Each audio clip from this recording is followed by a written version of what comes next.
I'm Alex Jones, host of InfoWars Nightly News, and I'm also a documentary filmmaker. And I've been doing a lot of research concerning preparedness because my listeners have been asking me my opinion on it because it's one of the hottest phenomenons in society right now. And that's for good reason.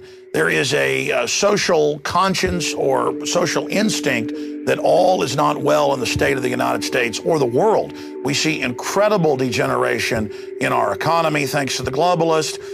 We see crime increasing, our prisons filled. We have 90% of the population living in urban areas and are almost completely unself-sufficient. If we have a Great Depression like they had back in the 1920s and 30s, it is going to be absolutely devastating. And so millions of people a month are buying guns at record levels. They're prepping, they're buying food, they're planting gardens. All of that is great. But an area I don't really hear discussed, or if I do, it's done in a very thin surface way, is location. Now, I've known enough to move outside Austin, Texas, where I broadcast my radio show. But I understand that I still live just a few miles from a major thoroughfare. And if society has any type of collapse or major disruption, every major city in this country will basically look like New Orleans in a very, very short period of time. And so that's why I personally am getting prepared with solar and with well water and rainwater collection and firearms. But I'm also getting prepared politically out there trying to wake up others, so that as these hard times unfortunately get worse, because the globalists have engineered it that way, that more people are awake and understand what's happening. Because the social engineers want us dependent on them. They admit that that's their plan. The question is, who's going to make it to that finish line before this accelerated collapse actually takes place and these larger wars that they want to start? Now, in the next hour, I want to break down with one of the foremost experts out there, Joel Skousen. He's written the book, Strategic Relocation. We'll put that up on screen, North American Guide to Safe Places, 3rd edition. But I wanted to have a visual guide to the book with the author walking us through this. Now, Joel, of course, his famous uncle wrote The Naked Communist, exposing that powerful elites were funding communism. Joel himself is an author, and he is the editor of the acclaimed World Affairs Brief, that breaks down things on a daily and weekly basis. He was also a Marine Corps fighter pilot who made carrier landings at night. We were talking about that before we started taping here today. Maybe at the end, he'll talk a bit about that, staring death in the eye, as we all do in one way or another. And as we talk about trying to get prepared and ready for what's already hitting us. You see, people now realize the New World Order, globalism is real. And about 2% of the population is now trying to prep.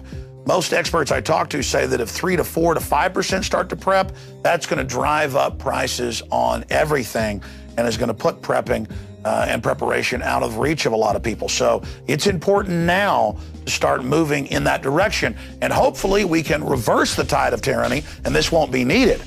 But if we don't reverse it, it's obviously going to be needed. So it's insurance that is also a way of life and self-sufficiency that all of our ancestors in every culture did, just out of hand. I mean, whose grandparents out there didn't have storable food and things like that and kept some money in the mattress? And we called them old fogies. Well, that common sense is coming back into style. So with us is Joel Skousen to walk us through his book in a visual format.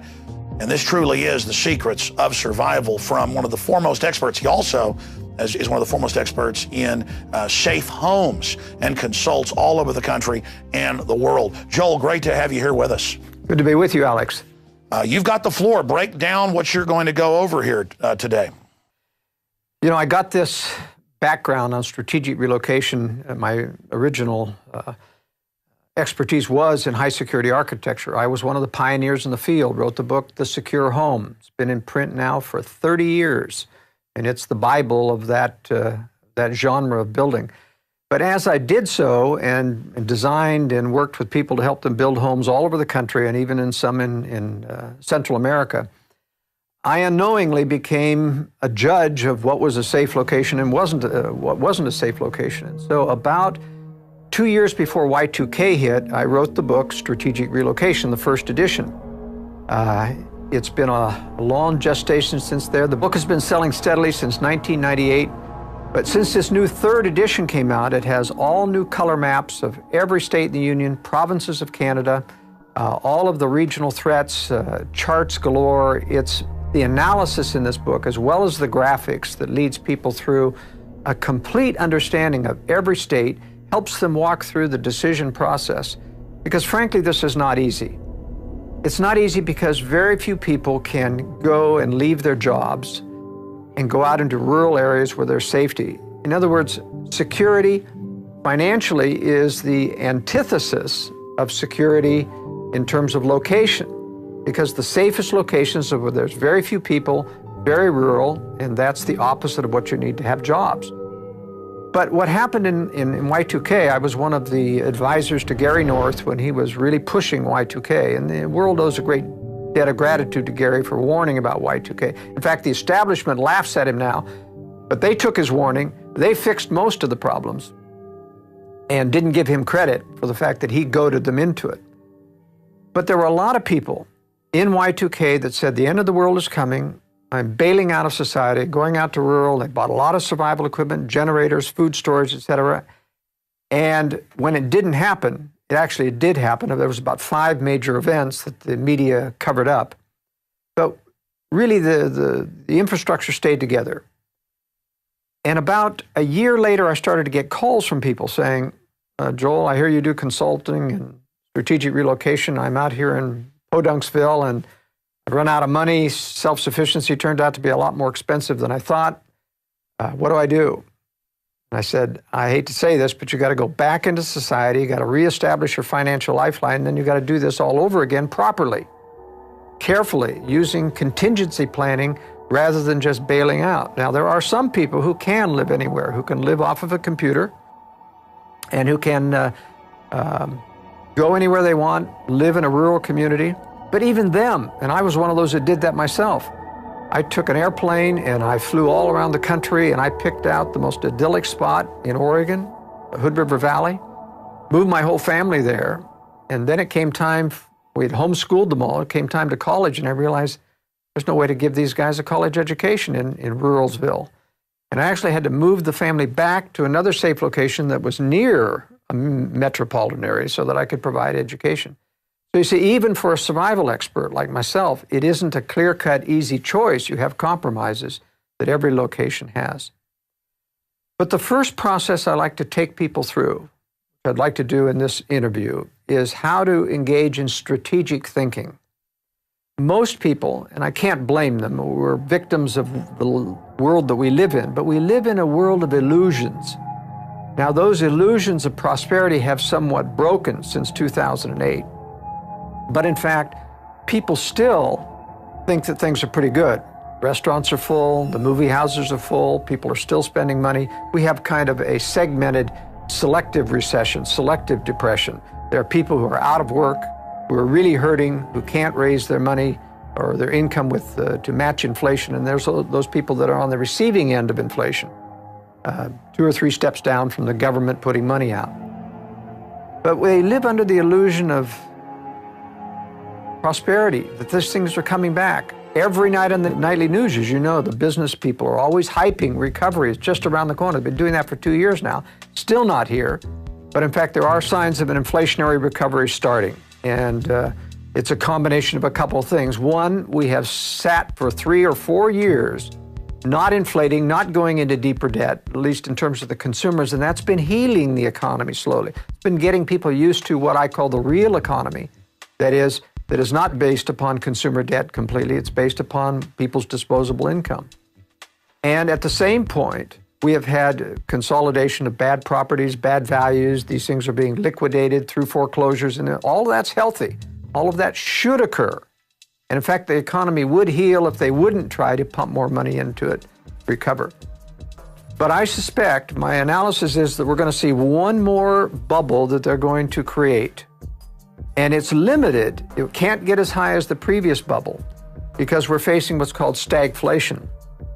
The only tool in the toolkit for the globalist, for the Fed, is inflation.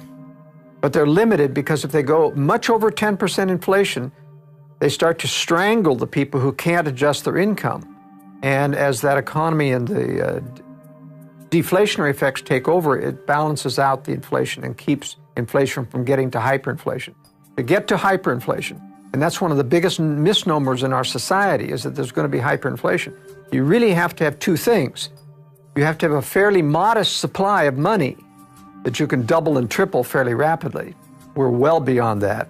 Got a base in dollars worldwide of anywhere between $200 and $300 trillion. It's not very easy, even for the Fed at $10 trillion a year, to double or triple the money supply. Second thing is you've got to have an automatic injection mechanism where government increases everybody's income so that they accommodate inflation. That's what happened in Germany.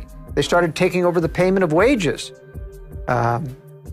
when France was... Instead, we've got a depression in the economy, and then they've done some inflating, but mainly just to pay off some of the big banking debts. Most of the inflation has gone into what I call the speculative economy. It is funneled through the investment banks that goes into their people, and that money isn't going into the real economy, maybe 20%, but most of it's churning in the stock market, churning in the Forex, foreign exchange market, and that's why it isn't getting here, and that's why the stock market keeps ballooning up. It's a separate economy that they built, what I call the speculative economy. So what I'm saying is that we hear a lot in the prepper community. There's a show called Doomsday Preppers, and of course it's hyping ridiculousness and poking fun. But there are some legitimate people in here who've done a tremendous job at preparing. But I have to chuckle a little bit when I've seen some of the shows because of the reasons they give. Almost 90% of those on Doomsday Preppers think there's an absolute total economic collapse coming within 9 months. And even though fundamentals, Austrian economics would say that has to happen or it's true, they underestimate the powers that be who have these power to create and control money, banks, and the press. And new mini bubbles. That's right. They underestimate the power of the powers that be to keep this economy floating by adjusting the rate of inflation, balancing inflation versus depression. Sure, it's a slow, rotting slide. That's what the globalists admit they want. They don't want big events that could wake up too many people. Exactly. But that brings up my next question for you, then I want to get into the presentation that's so important here. Why do you think then so many more people are getting ready? Well, part of it is that they don't understand the nature of the conspiracy. They don't understand that there is a great, powerful force, not only to take down liberty, which is what their agenda is, but to make sure that they don't get the blame for it. So they're going to use, they blame it on everyone else. They blame it on the free market. They blame it on business cycle. It's not the business, it's the monetary cycle created by the Fed. And ultimately, these people are going to escape blame because they're planning a war for us, a third world war, a nuclear war, which in fact will wipe out a great deal of the financial centers and let them to walk away and say, it wasn't our fault. What's the strategy on the Arab Spring and putting Al-Qaeda and Al-Qaeda-Light into Libya and all these other countries? The big agenda on that is a little bit complex, if you'll bear with me. They have dealt with these people for years, these tyrants like Gaddafi in Libya and Assad in Syria. They did rendition flights to Syria where they tortured. I mean, these people have known these are evil people, but they've never taken them down before. Why now? Why the Arab Spring? It isn't because of democracy. It isn't because they want those people free. In fact, they're not free. Egypt has yet to achieve any kind of freedom. Libya is still in factionalized infighting, not going to be free. You got a lot of Arab nationals and radicals, a lot of Muslim fundamentalists running this show. They don't have an agenda about letting people do what they want. So the real agenda here in terms of fomenting the Arab Spring is to create conflict that is going to allow them to rearrange the chess pieces in the Middle East. Right now in the Middle East, you have Israel as the rising emerging power surrounded by nations that have thousands of missiles that threaten Israel. Egypt, Syria, Lebanon, and Iran. So they're targeting Iran because Iran is the strongest boy on the block. They control, more or less, the other elements of the Arab fundamentalists, especially Syria, and Syria controls Lebanon. If they attack Iran, if they get Iran out of the picture, of course they know that Iran will retaliate before that attack is complete. That retaliation is going to give Israel an excuse to launch out militarily and bring the U.S. in, because the U.S. troops being in that area will get struck as well. Once we're bloodied, we have an excuse to come in. I think they're going to take down most of Israel's enemies in this next Middle East war. And they're going to neuter Iran, not by invading, because we can't afford another invasion. It would be very unpopular, like Iraq and Afghanistan is. But I think what they're going to do is not just go after the nuclear weapons or the nuclear enrichment center. There are no nuclear weapons in Iran. But they're going to use the same excuse to take out all the military infrastructure and take out a lot of the civilian infrastructure, bring Iran to a third world country, right now a second world country, and neuter it, get it out of the way so that it's not a problem. I think, in fact, they're going to take Syria down before then, only because if Iran retaliated, Syria will also retaliate. It has the most weapons nearest to Israel. Israel would take a tremendous hit. Their Arrow anti-missile system is not capable of stopping the thousands of missiles that Syria can put out there, combined with those in Lebanon. And if Egypt joins the ranks as well, it could be really devastating for Israel. So I think they're going to take Syria out before. That's why they're engendering all of this foreign invasion of supporting the rebels, and why they don't give Assad credit for anything, including a ceasefire. They continue to exacerbate that ceasefire, as you've reported on your news very, very well. And so getting the Middle East out of the way is just a prelude towards the larger war they want to start. But it's part and parcel of the larger war, because part of that is you've got to build, Russia and China, who are going to prosecute this war against the West, need to have an excuse so they don't look like aggressors. That excuse is being handed to them by our globalist leaders, by this intervention. The underlying cause of all of the intervention is the desire to give the West the reputation of the bully of the world. And that's what they did in the Slavic countries. That's why in Serbia, in the attack, they went after civilian infrastructure to create hatred against Americans. Americans were popular in Russia and in Serbia and other until they went after civilian infrastructure, bombed bridges and power plants and television stations, not just military targets. Israel did that same thing in the last invasion of Lebanon. They went after civilian infrastructure. No need to do that except to antagonize the population. And you say, why would anyone want to antagonize? People have to understand that there's systematic evil in the world. This isn't just one bad guy looking after his personal interests. This is systematic evil that thinks in strategic ways. We have to learn to think strategically. It's a three-level chess, and it's a stratagem, a deceptive stratagem. That's right. And the stratagem is we're going to antagonize the world. It hands Russia and China the excuse to say, we went to war with the West so that we could stop the bully of the world, and the world will applaud. Just as most of the world applauded when Bush, got out of them. That's why we learned it was really the CIA that leaked out the Abu Ghraib photos, who'd actually ordered it. That's exactly right. I mean, all of it is systematic, and then put America's name on the globalist agenda. Incredible. You're watching the film presentation of Strategic Relocation with Joel Skousen and myself, Alex Jones. We're going to go right back to it here in a moment at prisonplanet.tv. But I want to encourage all of the viewers out there to think about what's just happened in the last week and a half. And of course, we're talking about Hurricane Sandy and now the election. This society is incredibly complex, and when anything gets disrupted by an election or by a storm, society degenerates very, very quickly.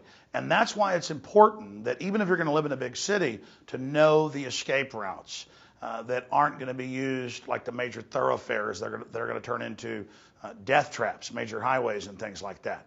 And to know about different regions of the country that are statistically safer if things ever get so bad that you decide to emergency relocate.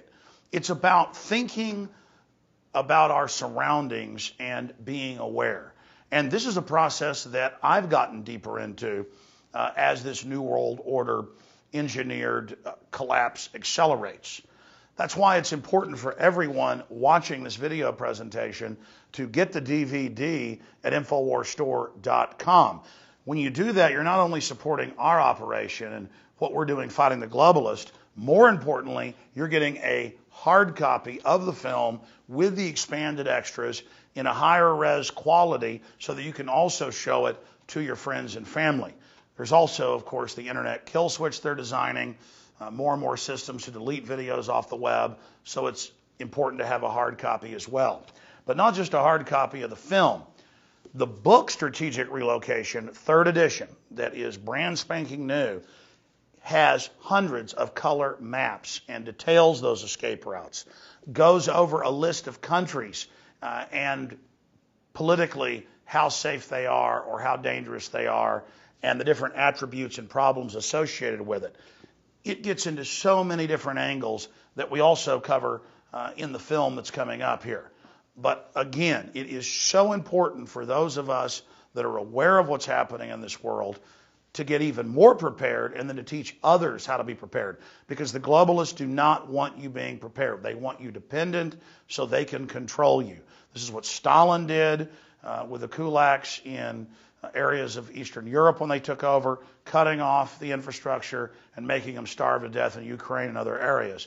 This is what Mao did with the Cultural Revolution and the Great Leap Forward from 1949 and on. This is what Hitler did to occupied areas. This is about consolidation, because the name of the game is control. So we have the film Strategic Relocation. We have the book Strategic Relocation that everybody should keep in their car for just the road maps alone. And there is Joel Skousen's book, The Secure Home. We have all of these publications discounted with free citizen rule books with every order at InfoWarsStore.com. This is a win-win-win-win. You support our operations to get the news and the truth out when you buy books and videos and t-shirts and things from us at InfoWarsStore.com.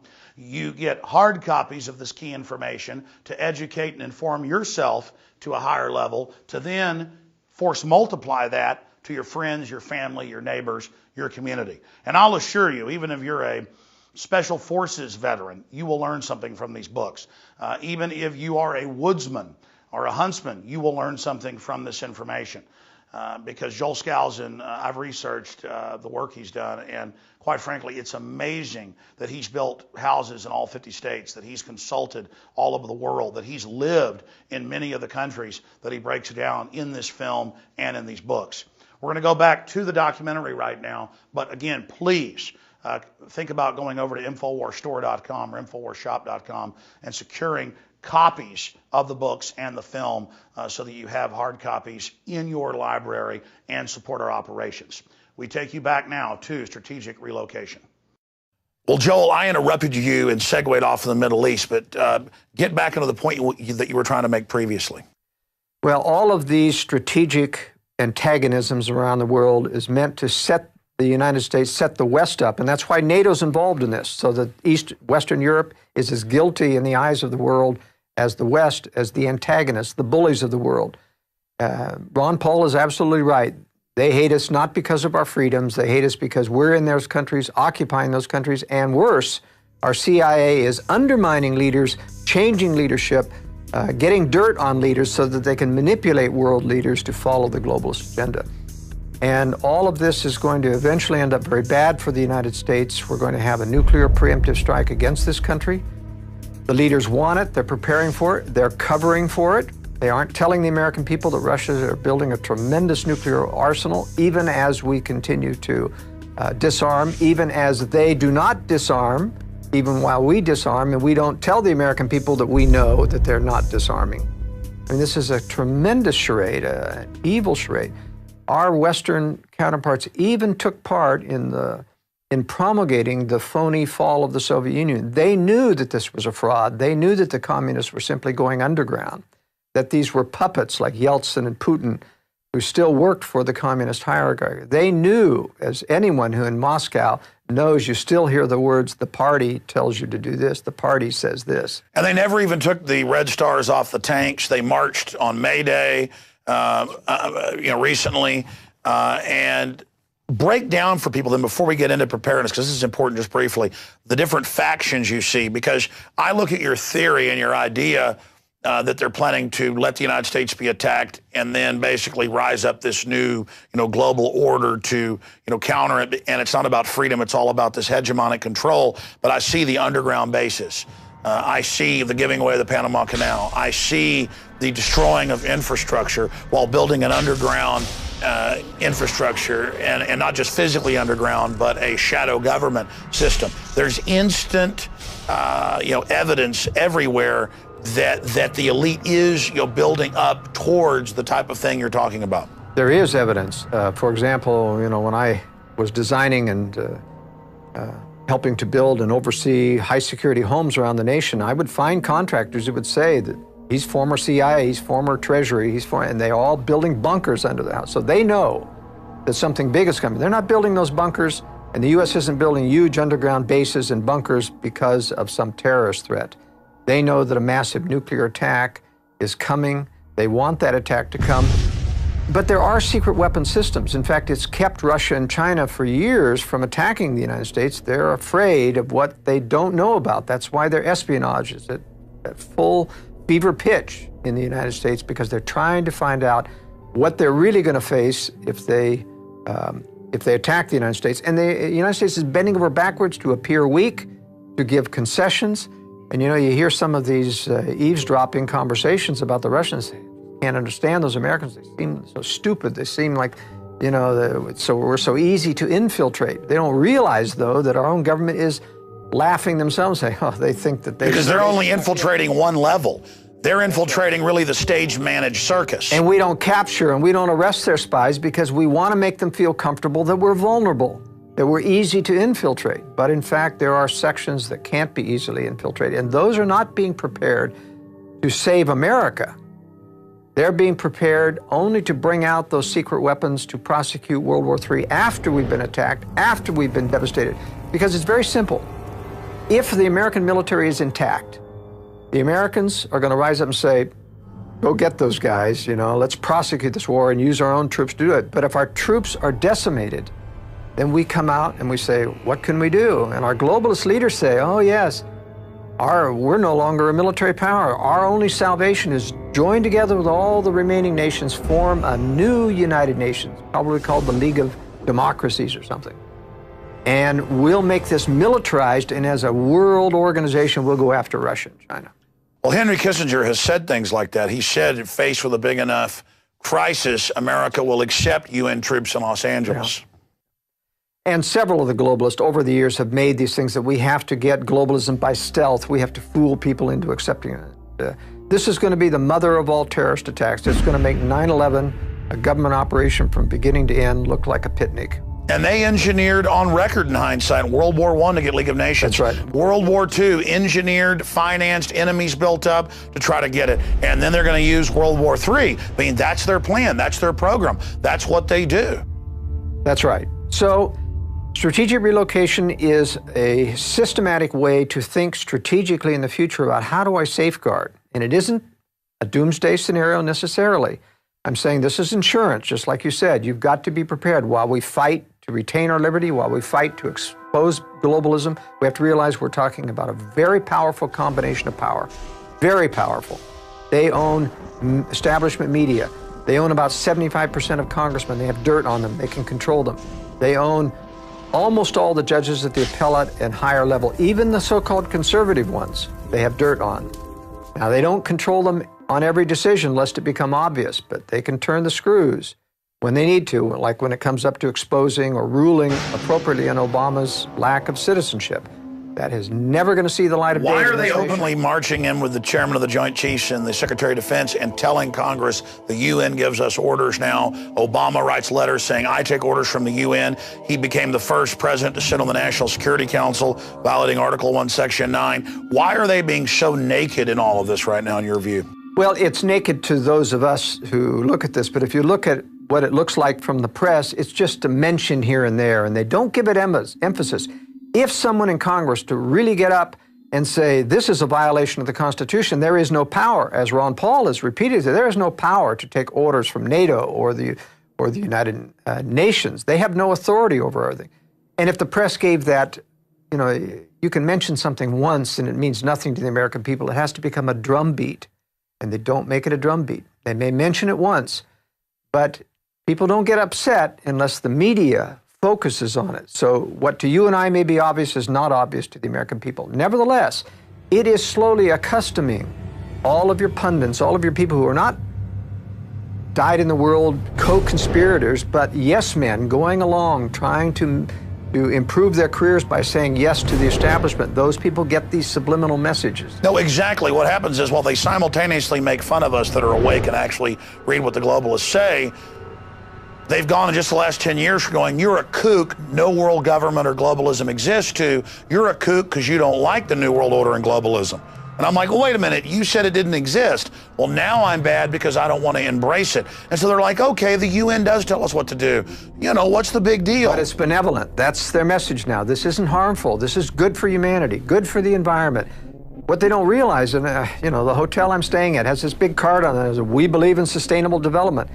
Have you got a clue that it's not about, I mean, who could be against sustainable development per se, but it's about the control agenda that's underneath sustainable development. It means they set the agenda. That's right. It means they control what and decide what's sustainable. And when you decide, when you find out and wake up someday what that decision means, no gasoline, no electricity at reasonable prices, then you're not going to like sustainable, or at least their version of sustainable development. And they admit it's sustainable, Maury Strong and others say, is about controlling people. It's not about actually helping the environment or empowering people. It's about total control.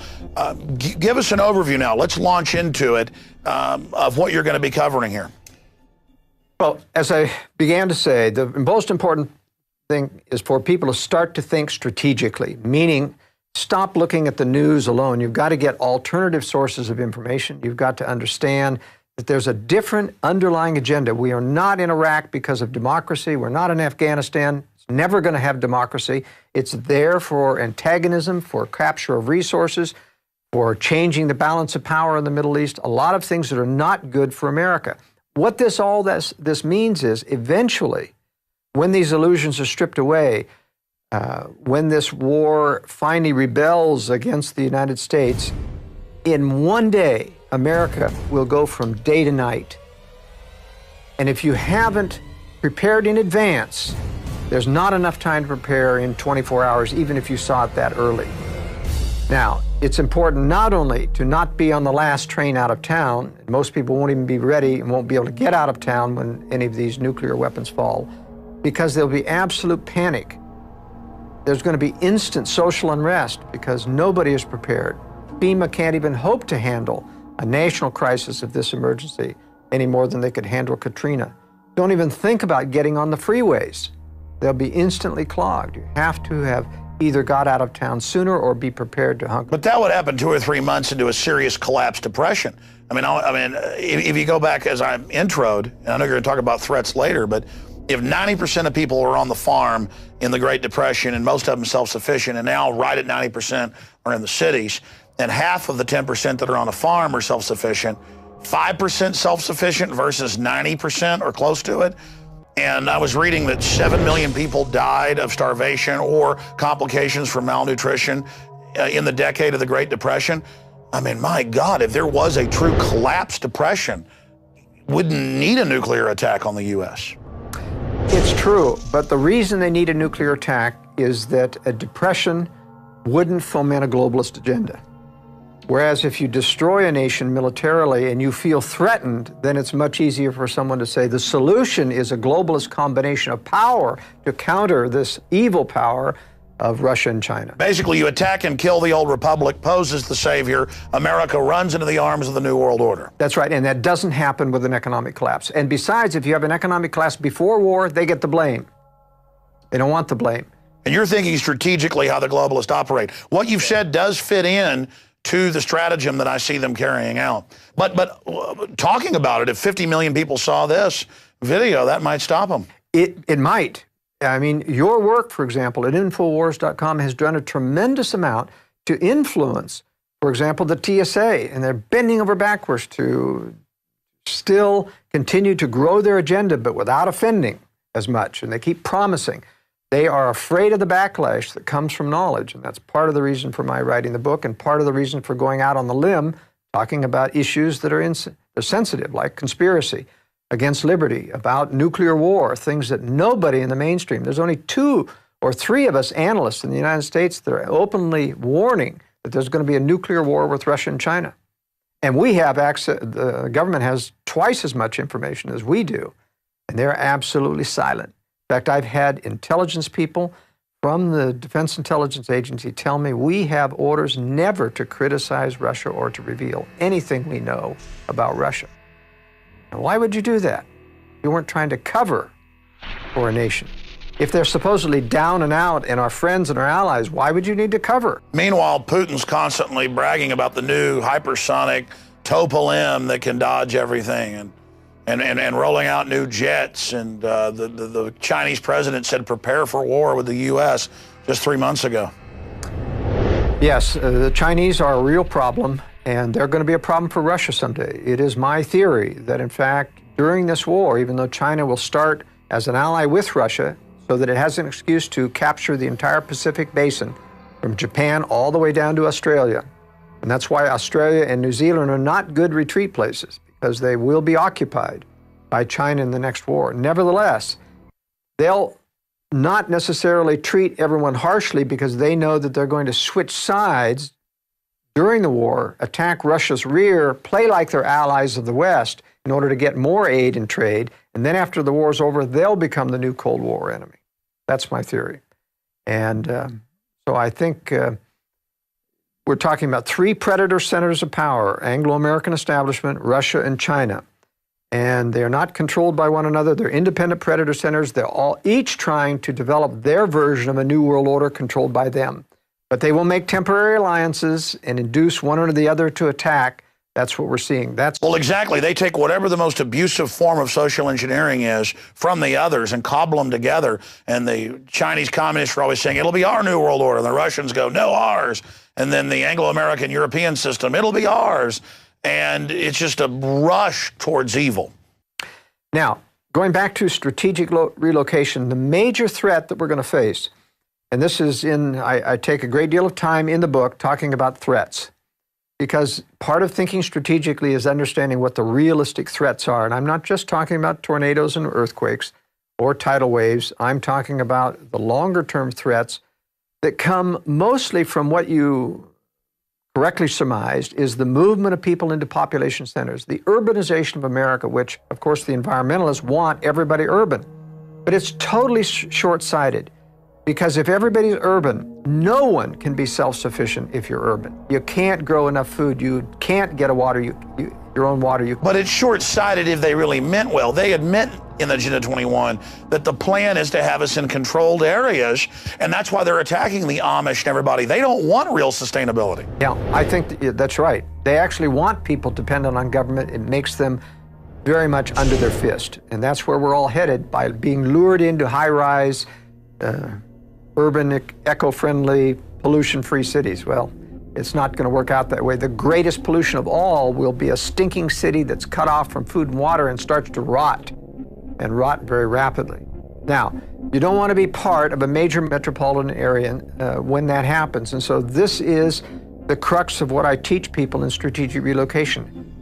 How, because people mostly have to stay within population centers to earn a living, but how to prepare contingency planning so that you can get out into retreat areas and have the information, the forewarning signs to know how to do that. And that's really the only way to survive.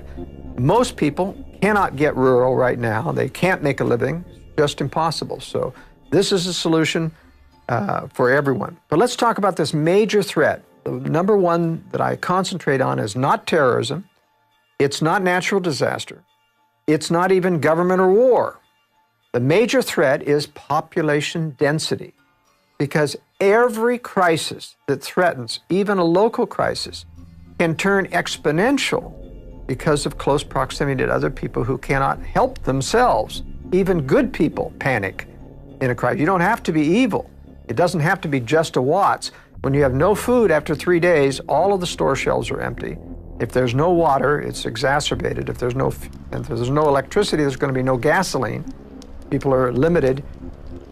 You won't even be able to walk out of town because of the danger of threat from people interacting with other people. So population density is the major threat. And if you have that slide, I'd like to talk about this density. It's very interesting that you see this satellite map. This is derived from nighttime lights and then converted to black and white. But if you can see the detail here, this entire half of the United States has 3 to 4 times the population density of this area here. It's dramatic when you see all of the shading. You know, you drive through the Midwest and the farms and you see little farms here and there, but every one of these pixels and things are thousands of people. Now, this is the most populous and most dense area in the entire United States, and these 3 areas on the West Coast around Seattle, Los Angeles, and San Diego are also heavily, or San Francisco and Los Angeles are heavily populated. In a crisis, any crisis and where infrastructure is cut off, these people are going to start to migrate outward. There is nothing there. There's no job to keep them. Suddenly, everybody wants to be relocated strategically. And there's a lot of people thinking about it. That's why the prepper movement is so big. A lot of people can't do anything about it. I would say, I think there's a ratio of about 10 to 1, people thinking about preparedness versus those that are actually preparing. So preparedness has increased maybe tenfold in the past 2 years. That means there's 200-fold people who are thinking about it, but aren't going to be prepared. But nevertheless, when these things start to fall out, they're going to be fleeing as fast as they can with everyone else. And so it's important to track how those people are going to leave those major cities when you make decisions about leaving, especially if you decide that you're going to move out into the periphery of these areas.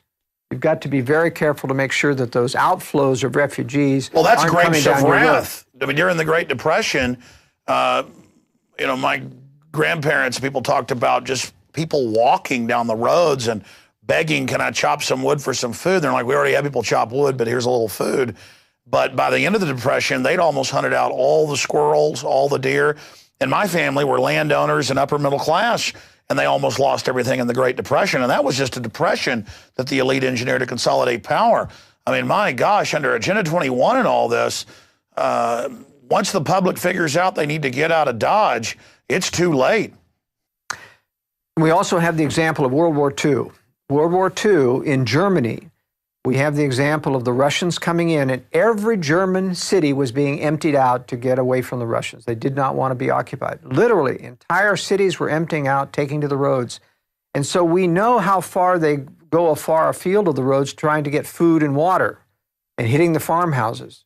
And basically, it was within about 5 to 7 miles apart from every road where those farms would all be looted. And so you have to take those kinds of things into consideration when you're considering, yes, going rural, what may look rural. That's what I call strategic thinking. Can't just think about how nice and idyllic it is in rural Austin, out in the suburbs. You've got to look, how far am I away from a major county road that goes out there and that's going to be streaming with refugees. There's going to be famine. They're going to be out of water, out of gas. They're going to start spanning out within walking distance. And that, for most people that are tired and hungry and modern-day people, is about 5 miles. You've got to be beyond that so that people don't get bottom line, I could have a place out on the edge of Austin that's, a decent house, but I've thought about somewhere really far out in the middle of nowhere in, the ugliest place possible, but where it has water and solar and buried food and guns, a shack. That's right. I believe in the concept of multiple eggs in various baskets rather than everything into one concentrated whole that could be compromised. So I think it is important, depending on your resources, to think that way. Now, even when you don't have the resources to develop your own retreat, people can, for example, double up with relatives, friends, and other people that they know that may live in rural areas, contribute a little bit of money so they can buy food and water supplies, put in equipment like solar and generators. These are things that you can do. That's what I've done. We've got a ranch, family property that goes back to Mexican land grants in 1830, but I've helped build a metal building, helped put in systems, helped pay for wells. And I probably wouldn't even go there during the collapse, but I really know this is a serious threat. And it's not like some insurance I buy and then if I die in a car wreck, my wife gets it. This is insurance that I may end up having to use. In fact, there's a good chance. So I would be insane not to be gearing up. One of the things that people don't realize about preparedness is that supplies are relatively available. A lot of technology, a lot of new stuff coming on the market. But I've been in this business for 40 years, and I'll tell you, it's a real roller coaster for suppliers of preparedness equipment. It's either feast or famine. Right now it's feast, and supplies are tight because there's so much demand for them.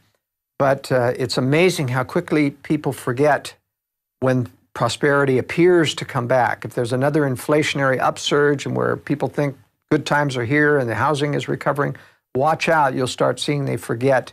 People have incredibly short-term vision, Alex. They can't see or maintain a threat very long. If it doesn't happen in a year, they'll forget about it. That's the danger of all of the bogus prophecies about the collapse coming in 2012 with the Mayan calendar things. I can guarantee people it's not going to collapse in 2012. Well, that's right, but we'll end up getting blamed for 2012. I already have media calling me, national publications saying, so you think things are going to collapse? And I go, I've been on record saying that Mayan prophecy, as I've actually gone down there and researched it, even if people believe that religion, they say it just means the start of a new age or whatever. It's totally manufactured since the 60s and 70s by globalist gurus for people that are non-religious, basically, but superstitious, to believe it's the end of the world, so why should they get involved? It's just a way to stand down, kind of like the rapture stuff's been used and sold by the globalists, whether you believe in it or not, to make Christians stand down and not be involved, or Planet X, or a comet. It's always something's going to destroy us, so we never get ready for the real threat, the nuclear weapons, the fractional reserve banking, the 1,000 trillion plus derivatives. All of that is what could really destroy us. Biological weapons, super weapons, all of those things when added together, that's the real threat. And I see the elite digging in, not for the end of the world, but for major civilization collapse and stockpiling to reemerge in the Rand Corporation plan to basically then dominate, have an attack on themselves by opening it up to a foreign enemy. That way it can be blamed on them, then mobilize the people under a new global fascist system.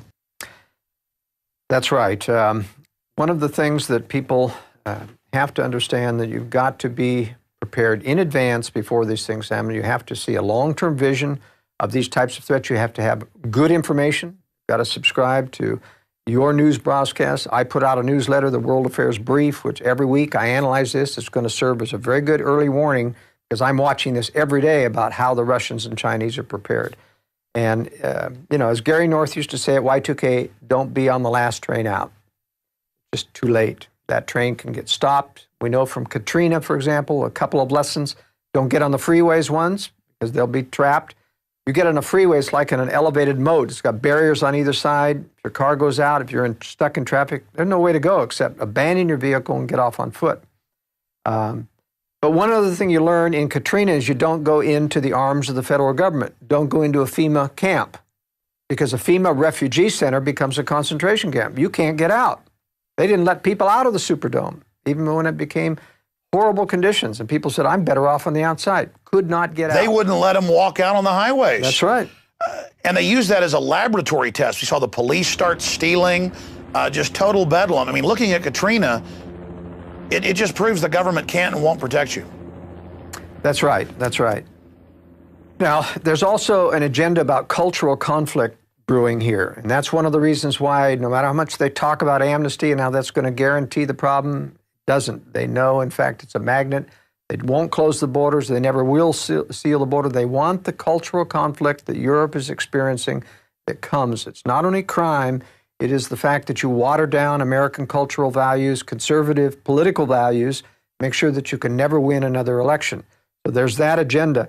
And I have in strategic relocation several maps that talk about minority concentrations. And I don't do this because I view minorities necessarily as inferior, but because with certain cultural inflows, you have generalities you can make about the levels of crime that come from those cultural inflows and what it impacts American society. We know that there are radical people funded by globalist elements like La Raza and other organizations that want to foment social unrest and racial tension within the... So that's just a basic divide and conquer strategy. Just like you said, you don't want to run to some other country just because you can't really communicate.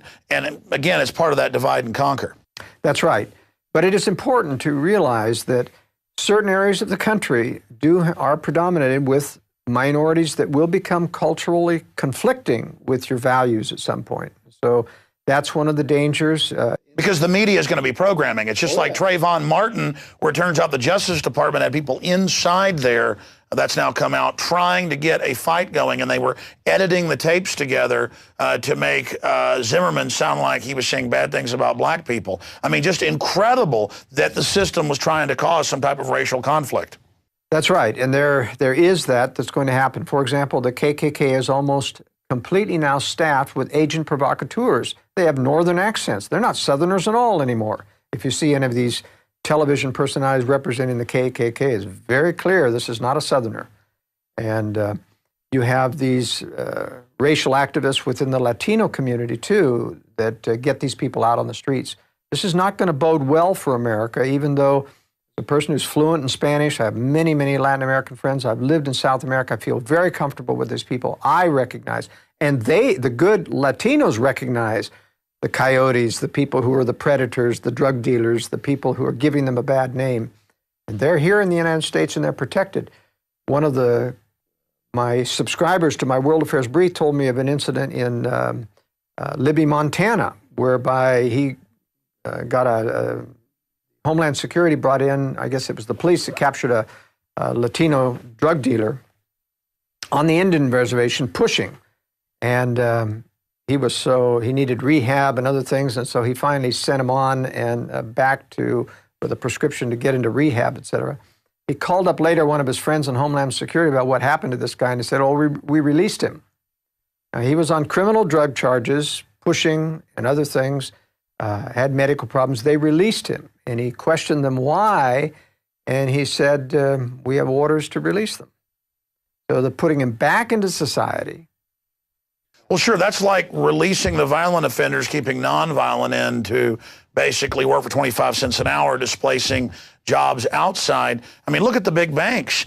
Wachovia and Wells Fargo got caught laundering $378 billion in drug money over 2 years, and they got $100 and something million fine for that. So, I mean, there it is. It's just total. How does the drug trade tie into the whole globalist system? Well, there are many aspects of the drug trade, and the reason why the United States government or the dark side of the government is involved in the drug trade. One of those is to corrupt American morals. I think there's a Gramsci theory that explains why you're going to conquer a nation. If you're going to diminish the morality of a nation, you want to corrupt it through drugs. It's also a way that the dark side of government used to finance their black operations. CIA used to bring a lot of drugs in through Vietnam, whether it's body bags they were harvesting out of the Iron Triangle. In fact, former Assistant Deputy Secretary of State Richard Armitage used to run that for the CIA, that whole drug operation. And so this went to the very, very highest levels. We're now in Afghanistan harvesting a lot of the poppy crops, import, a lot of that's going to Europe. Plays into the global thing in three ways. One, corrupting American people. Two, financing black operations. And three, payoffs. They're able to control a great deal of the underworld. In Afghanistan, most of the payoffs come from drug money to all of the, when they buy off the Taliban, when they buy off the Iraqi opposition, for example, to make the war look like a success, they're using in-house drug money to do that that's harvested out of Afghanistan. Now, don't they mainly use Wall Street fronts where they just pump money and insider knowledge into companies to then use profit from the companies to fund black ops? They do that too. But then again, a lot of it now is just printed money. They've got to the point now where the money supply is so big they can print a few $1 trillion here and there. In fact, the CIA has a full set of U.S. currency printing plates. They've given a set to Moscow. They've given a set to several other governments. They're supposed to use it judiciously. But, we send suitcases with air couriers when we go into a country to bribe officials, suitcases of $100 bills. Well, it's actually pallets now. Pallets, I'm sorry, you're right. It's pallets.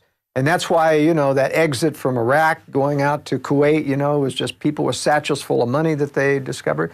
Those are the payoff money, and they're getting it out of the country in order to, make themselves oligarchs of their own variety out there in the West. Just like the oligarchs in Russia. The former communist leaders got the central bank to give them the loans to buy up the oil companies, to buy up the electric companies. The oligarchs became wealthy, moved offshore, and they still are the communists, and they're still running Putin and others. Putin met with Boris Berezovsky 5 times in his Spanish villa the year he ascended to the presidency. and then pretends that he's the enemy of Boris Berezovsky and that Berezovsky's trying to overthrow Putin. I mean, this is just political theater. And then it turns out that the Rothschilds sued the Daily Mail, saying we're not puppet masters secretly running those oligarchs who then run the sub-puppets. So it's puppet masters on top of puppet masters on top of puppet masters, and they lost the suit. And the judge said, wow, you really do run these people. I mean, that just happened a few months ago, where it turns out that the oligarchs are still in control of Russia and the Rothschilds are sitting above them. But, as I will assert, the Rothschilds don't control them. They feed money to them, they try to assist them, they try to cover for them, but they are co-predators maneuvering like this and playing like they're helping. But sure, they're always flipping allegiances. But believe me, the oligarchs are intending to strike the West, and a lot of people who think, because they believe that if the Anglo-American establishment controls the Russians, that they'll never strike. But I'll guarantee you they will strike, because they're only assisting in controlling it in an arm's length relationship. Well, that's like China, where our criminal government will pay billions of dollars to move General Motors, Cadillac, and Volt to China. But then the Chinese president says, prepare for war with the United States. Because they don't actually control the Chinese. They're trying to maneuver inside. Why did China agree to the one-child policy in exchange for aid? I mean, I guess culturally, the Chinese believe they've got too many people, other leaders have said. Well, every globalist predator center believes in controlling population. Only Russia needs population. Everyone else is trying to destroy population, China including. They've got an agenda to eliminate probably at least 3/4 of the world population. Well, I was about to say, from my research, eugenics is what binds the communist Chinese predators and the Anglo-American predators together. And from my research, everything is a eugenics-based obsession, both with the elite are looking for life extension and other things, but also it just codifies scientifically their innate hatred of fellow humans. Well, one thing that people listening to this presentation may get out of it, and I know a lot of people get discouraged and say, what hope is there if these predators are so powerful and we're going to have a world war and we're all going to be destroyed? Let me make it very carefully clear that everything won't be destroyed in a nuclear war.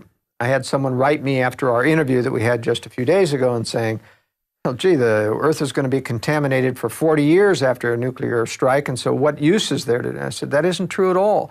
You're confusing a meltdown of a nuclear power plant, which has all these heavy isotopes that do stay and have a half-life that lasts even 100 years. They could be thousands of times more dirty than a hydrogen bomb going off. But a hydrogen bomb is relatively clean. It's just gamma rays almost exclusively, and they're dissipated within 3 days, 2 weeks at the max. Now, if there's more than one explosion over time, you might be in a shelter a maximum of a month. You can survive. The Russians intend to survive. The Chinese intend to survive. It's a matter of preparing. And a lot of people, have this apathetic, fatalistic attitude that I'm not going to prepare, I'd rather die. The problem is you don't die. You get sick, you wish you were dead, but you don't die. You continue to survive, just like Hiroshima. Believe me, with a nuclear attack right over a city, the people that weren't in the actual blast zone, 80% survived. It wasn't pretty. They went through hell. They survived. But wasn't that atomic weapon, of a more primitive design, and so put off more dirty? Even then, they survived, even though it was dirtier. The hydrogen bombs are much, much cleaner now. What I'm saying, it's imminently survivable. All you need is some protection overhead. What about neutron weapons? Well, neutron weapons are pure gamma rays, all right? And they're very intense. They're meant to radiate and kill. You get over 300 rads, and it starts to become fatal.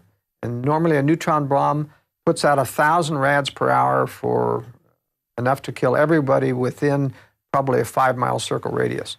So they're very dangerous. They will use some of those in a nuclear war, but it's the long-term residual fallout. There aren't enough rockets and warheads to cover everything and everything. Sure. I brought up neutron because it is perfect to keep the infrastructure but only kill the humans. And they claim that they decided not to build those in the late 70s, but from what I've been researching, that it's actually been built. The reason that doesn't work as a national strategy, though, is that you just need too many of them. You'd calculate 5-mile circle radiuses all over the United States to how many thousands, tens of thousands of weapons. They just don't have them. So you can't overcome a nation with just neutron and leave the structure. You've got to decapitate the military so a nation wants to give up and not fight. That's what the Russians and Chinese are betting on. Decapitate the United States and everybody's going to give up and say, whoa, we can't defend ourselves without the U.S. military.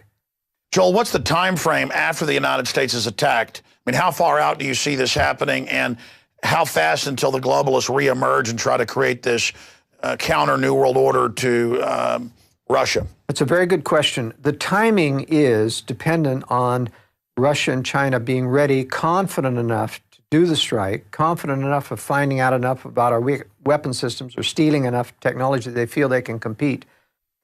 My estimate that that's at least till 2020 and beyond, not before then. In other words, I think we have time. For example, China needs a blue water navy to control all of the area that they're going to do on the eastern Pacific Rim. They are intending to wipe out America's Navy with nuclear weapons, which are very easy to do to carrier task forces. Then they plan to move theirs out and replace ours. A lot of people complain about my theory saying, well, theirs are just as vulnerable as ours. Not if the U.S. has been decapitated. Then it's a non-nuclear situation and you're back to maritime strength. That's what the Chinese did. They're at least 10 years out on getting a full blue water navy. Their 4 aircraft carriers won't be completed in 2021 to 23. Now, I'm not saying that I can guarantee that the strike won't come before then. People ought to be prepared well in advance of that. But Russia and China, Russia is going to be ready much sooner then, but they are really up on nuclear missiles. They have hundreds more nuclear missiles of the newest Topol M variety that they have deployed in underground bases like Yamato Mountain, which is a complete underground factory system. Well, that's my next point, and then I want to get deeper into your overall analysis and actual regions and show some examples of some of the death traps that are out there like New Jersey, New York, Southern California. The main reason that I think your research has a lot of credibility is because it's one of the only theories that fits into what I see. The Chinese, it's in the news, are going crazy building underground bases. Never in the Cold War do they do this at this speed. The Russians, giant bases underground everywhere. It even comes out in the press that they're just dumping massive amounts of money into this. The Swiss, who've got 2 years supplies for their whole population, are expanding programs. All over Europe, the elites are publicly moving to islands and preparing and building bunkers. You know, you're in that business. You say you've never seen it expand like this. And governments are digging in, and COG is expanding and stockpiling. They are racing, and people say, well, that's because 2012. Oh, or that's because of the comment. All this made-up crud. And then you've got the seed vaults and at the North Pole and other places, and you've got DNA arcs and all of this, and the Rockefeller Foundation heavily involved in this. They don't just build infrastructure and do things for no reason. So why are they engaged in something much bigger per nation in these power blocks than the Manhattan Project? I mean, obviously they're getting ready for something big. And I mean, is it a race-specific bioweapons? Is it a nuclear war? All I know is they're gearing up for something big. Well, I can tell you that race-specific bioweapons are very chancy still. Anytime you use biological weapons, they're really afraid this is not going to be able to control or be as discriminating. I mean, they're very nervous about this. They can mutate. Well. They can mutate. It could be devastating. They prefer nuclear because this is very controllable. They know exactly what nuclear fallout will go, what it's doing, and how to protect against. It's relatively easy to protect against. That's what they're doing. Now, as to them preparing at a feverish pace and having been doing so soon, it's because their timetable as to when this war was supposed to be about now. In other words, they were planning on inducing Russia and China to strike as early as now, and it just hasn't worked. It keeps prolonging. They were doing major disarmament in the 1990s, PDD 60, where President Clinton came out in 1997, told the nuclear establishment in the United States to prepare to absorb a nuclear first strike and not launch on warning. Meaning, you may think you got the launch procedure and all, but you're not going to get permission to launch.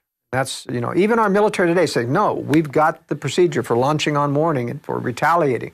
I said, yeah, but you can't do that without permission. You're not going to get permission. Well, that's right. Don't they have to give them the authentication code to then let them? So they don't really have it. They don't really have it until the White House releases the... And when did they change that? Because at one time they did, right? That's right. And they changed that, so they've withdrawn all... Wasn't that under Clinton?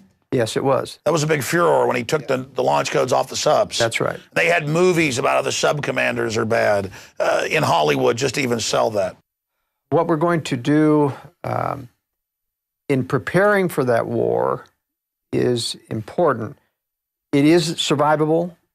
People need to prepare, but they have to get outside blast zones.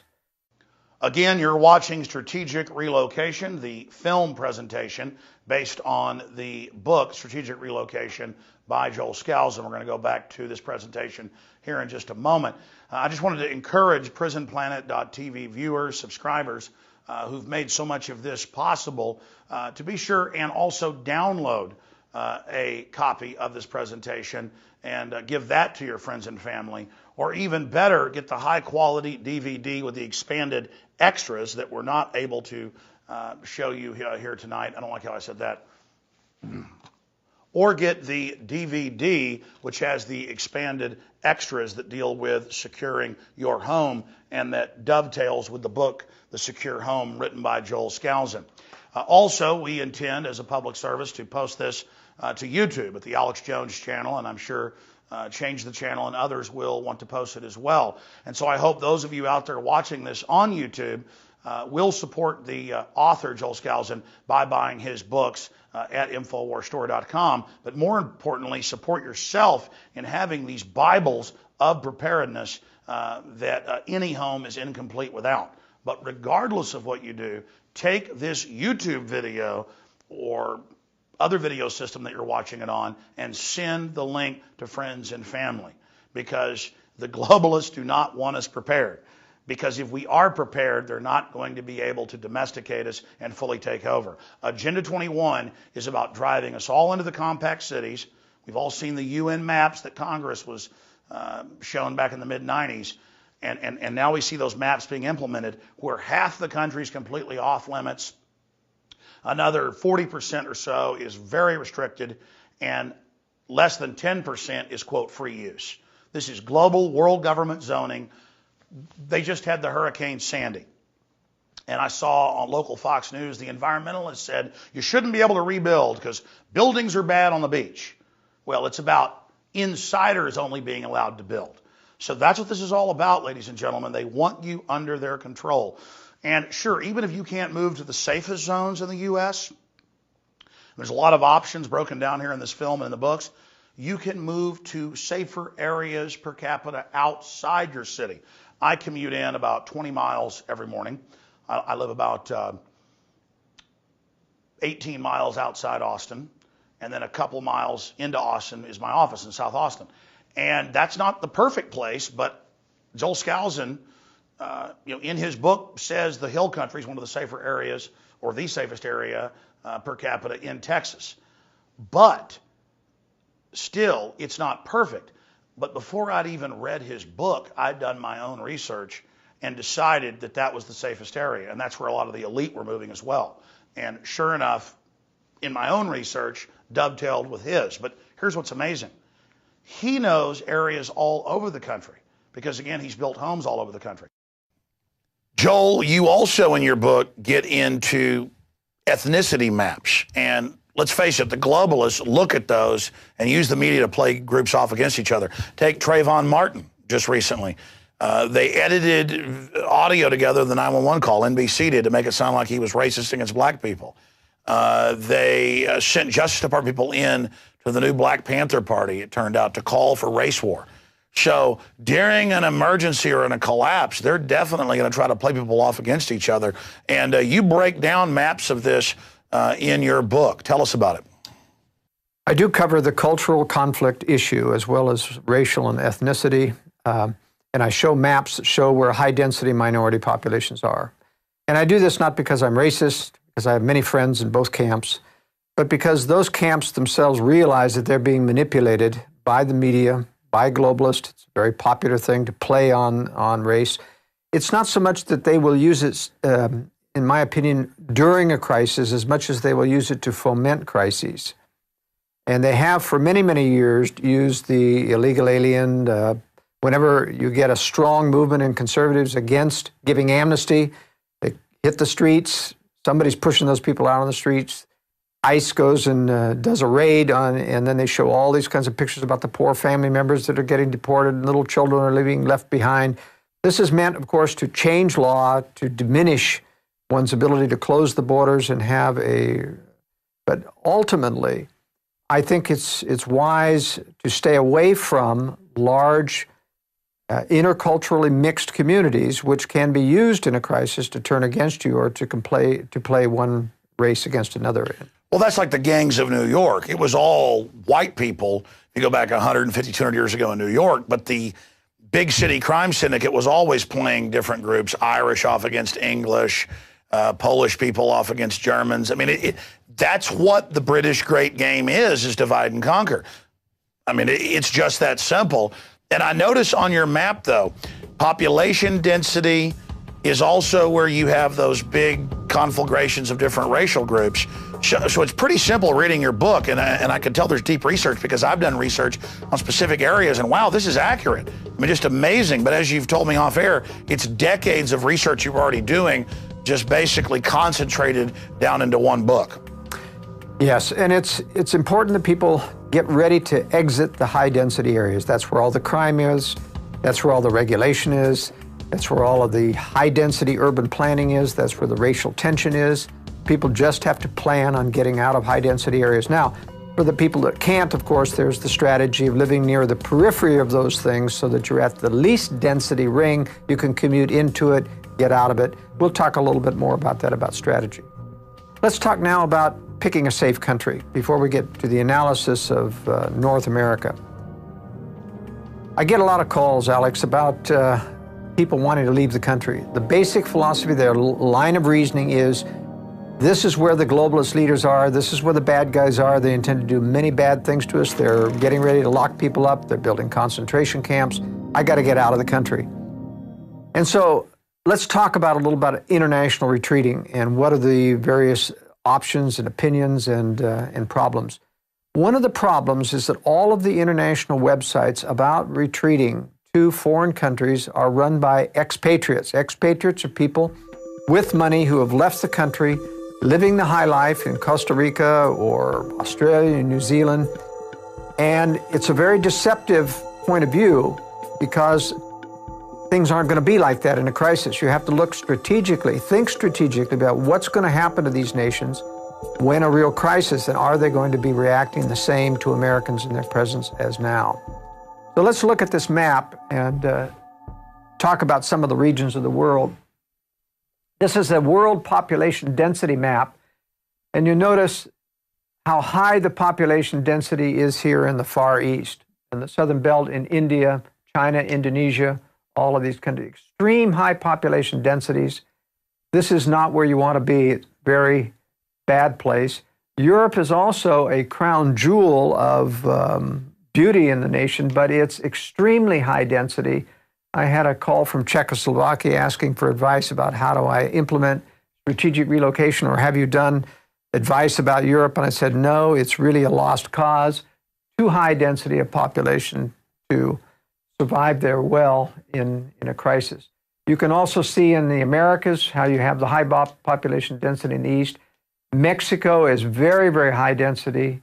So is Costa Rica, Nicaragua, Panama. This is the band here from Venezuela to Colombia, Peru, and Ecuador. The bright spot in these nations is Chile and Uruguay. Now, Uruguay looks like it has a higher population density, but in fact, most of that is averaged out. It's only along the coast, very low population density here. These two countries are fairly free market and amenable to people. These nations, Costa Rica especially, has a great deal of affinity towards American expatriates there, but prices are rising because there are so many Americans there. What people don't realize is that in Latin America, almost all of the educated intelligentsia, bureaucrats in government are Marxists. and they hate Americans, especially after George Bush. So it's very difficult to count on these areas accepting Americans, not taking advantage of Americans. Argentina, Mexico, and a couple of other countries, Brazil and others, have confiscated American bank accounts historically in the past. Now let's take a look at the map of economic freedom in the world. It's very telling about power economically and governmental vis-a-vis liberty. This is a very, very telling map because even though population density showed that these are not heavily populated and they're not very livable like in the jungles of Brazil, look at the economic freedom. These are terrible countries. Actually, China is only temporarily allowing some economic freedom, but it should be darker than this. I didn't create all of this or make the ratings. But look at Mexico, very, very highly regulatory. Costa Rica is a little bit better. Panama is a little better. Venezuela is very bad. Colombia is bad. Peru is bad, or Ecuador is bad. Peru, less bad, and Chile is almost white. Chile's the best nation of Latin America if you're going to migrate. Uruguay is next, small country, not as corrupt as Argentina. In fact, they play off the fact that Argentina is very restrictive about many things, including controlling wealth, and so they get the overflow of people leaving Argentina.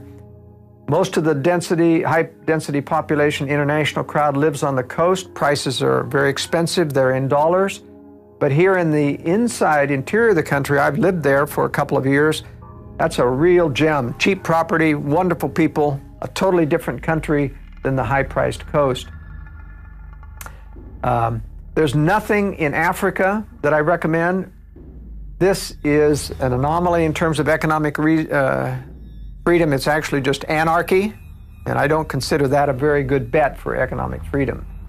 Europe, as you can see, has some economic freedom. This matches my highest recommendation in Europe is Spain in terms of a livable country. A lot of expat communities, Brits especially, that have located down on the Mediterranean side of Spain. But Spain has a good, friendly people, wide-ranging agriculture, and if you'll notice, like in the movie The Great Escape, when everyone wanted to leave Europe in a problem, they went through Spain.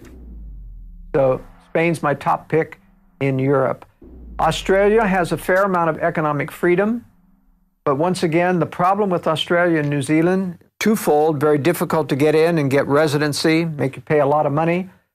The Australians have sold out to the Chinese interests. Almost all of their national resources have been bought or have contracted to China. I was reading, National Geographic was bragging that 98% or something of all their mines and rare earth minerals are Chinese run, as if that was a good thing to have Australia now a satellite economically of the Chicoms. But I can guarantee you that China will occupy Australia during the next war to make sure that they secure those things.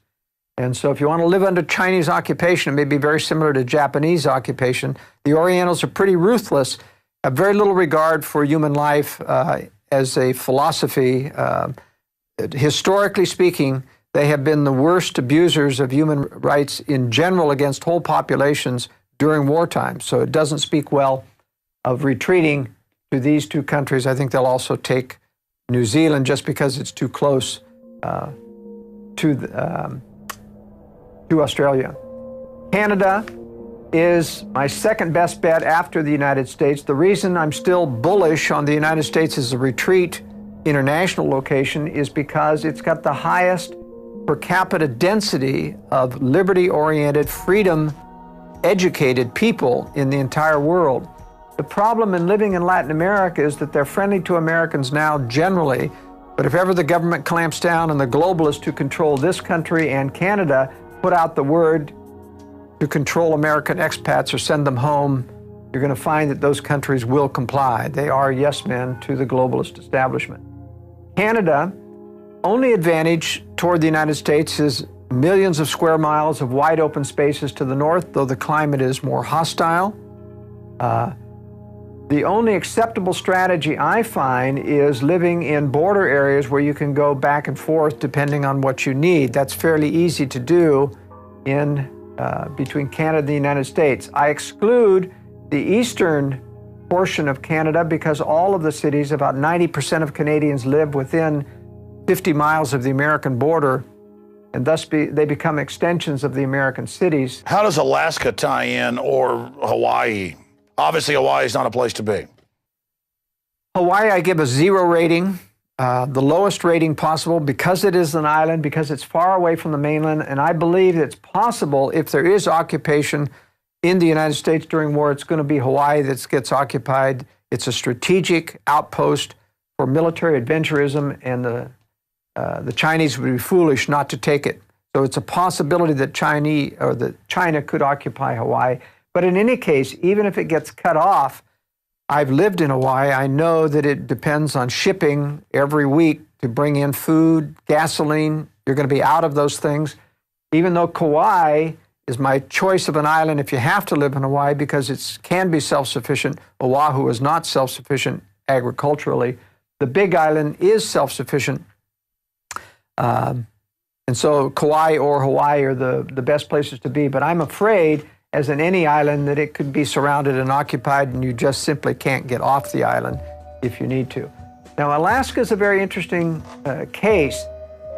I downgrade Alaska even though you could be self-sufficient there in the southern panhandle up through Anchorage, but it's still a very hostile environment. It's like an island. Everything has to be shipped into Alaska, and it's very, very difficult to leave if it should become untenable to live there.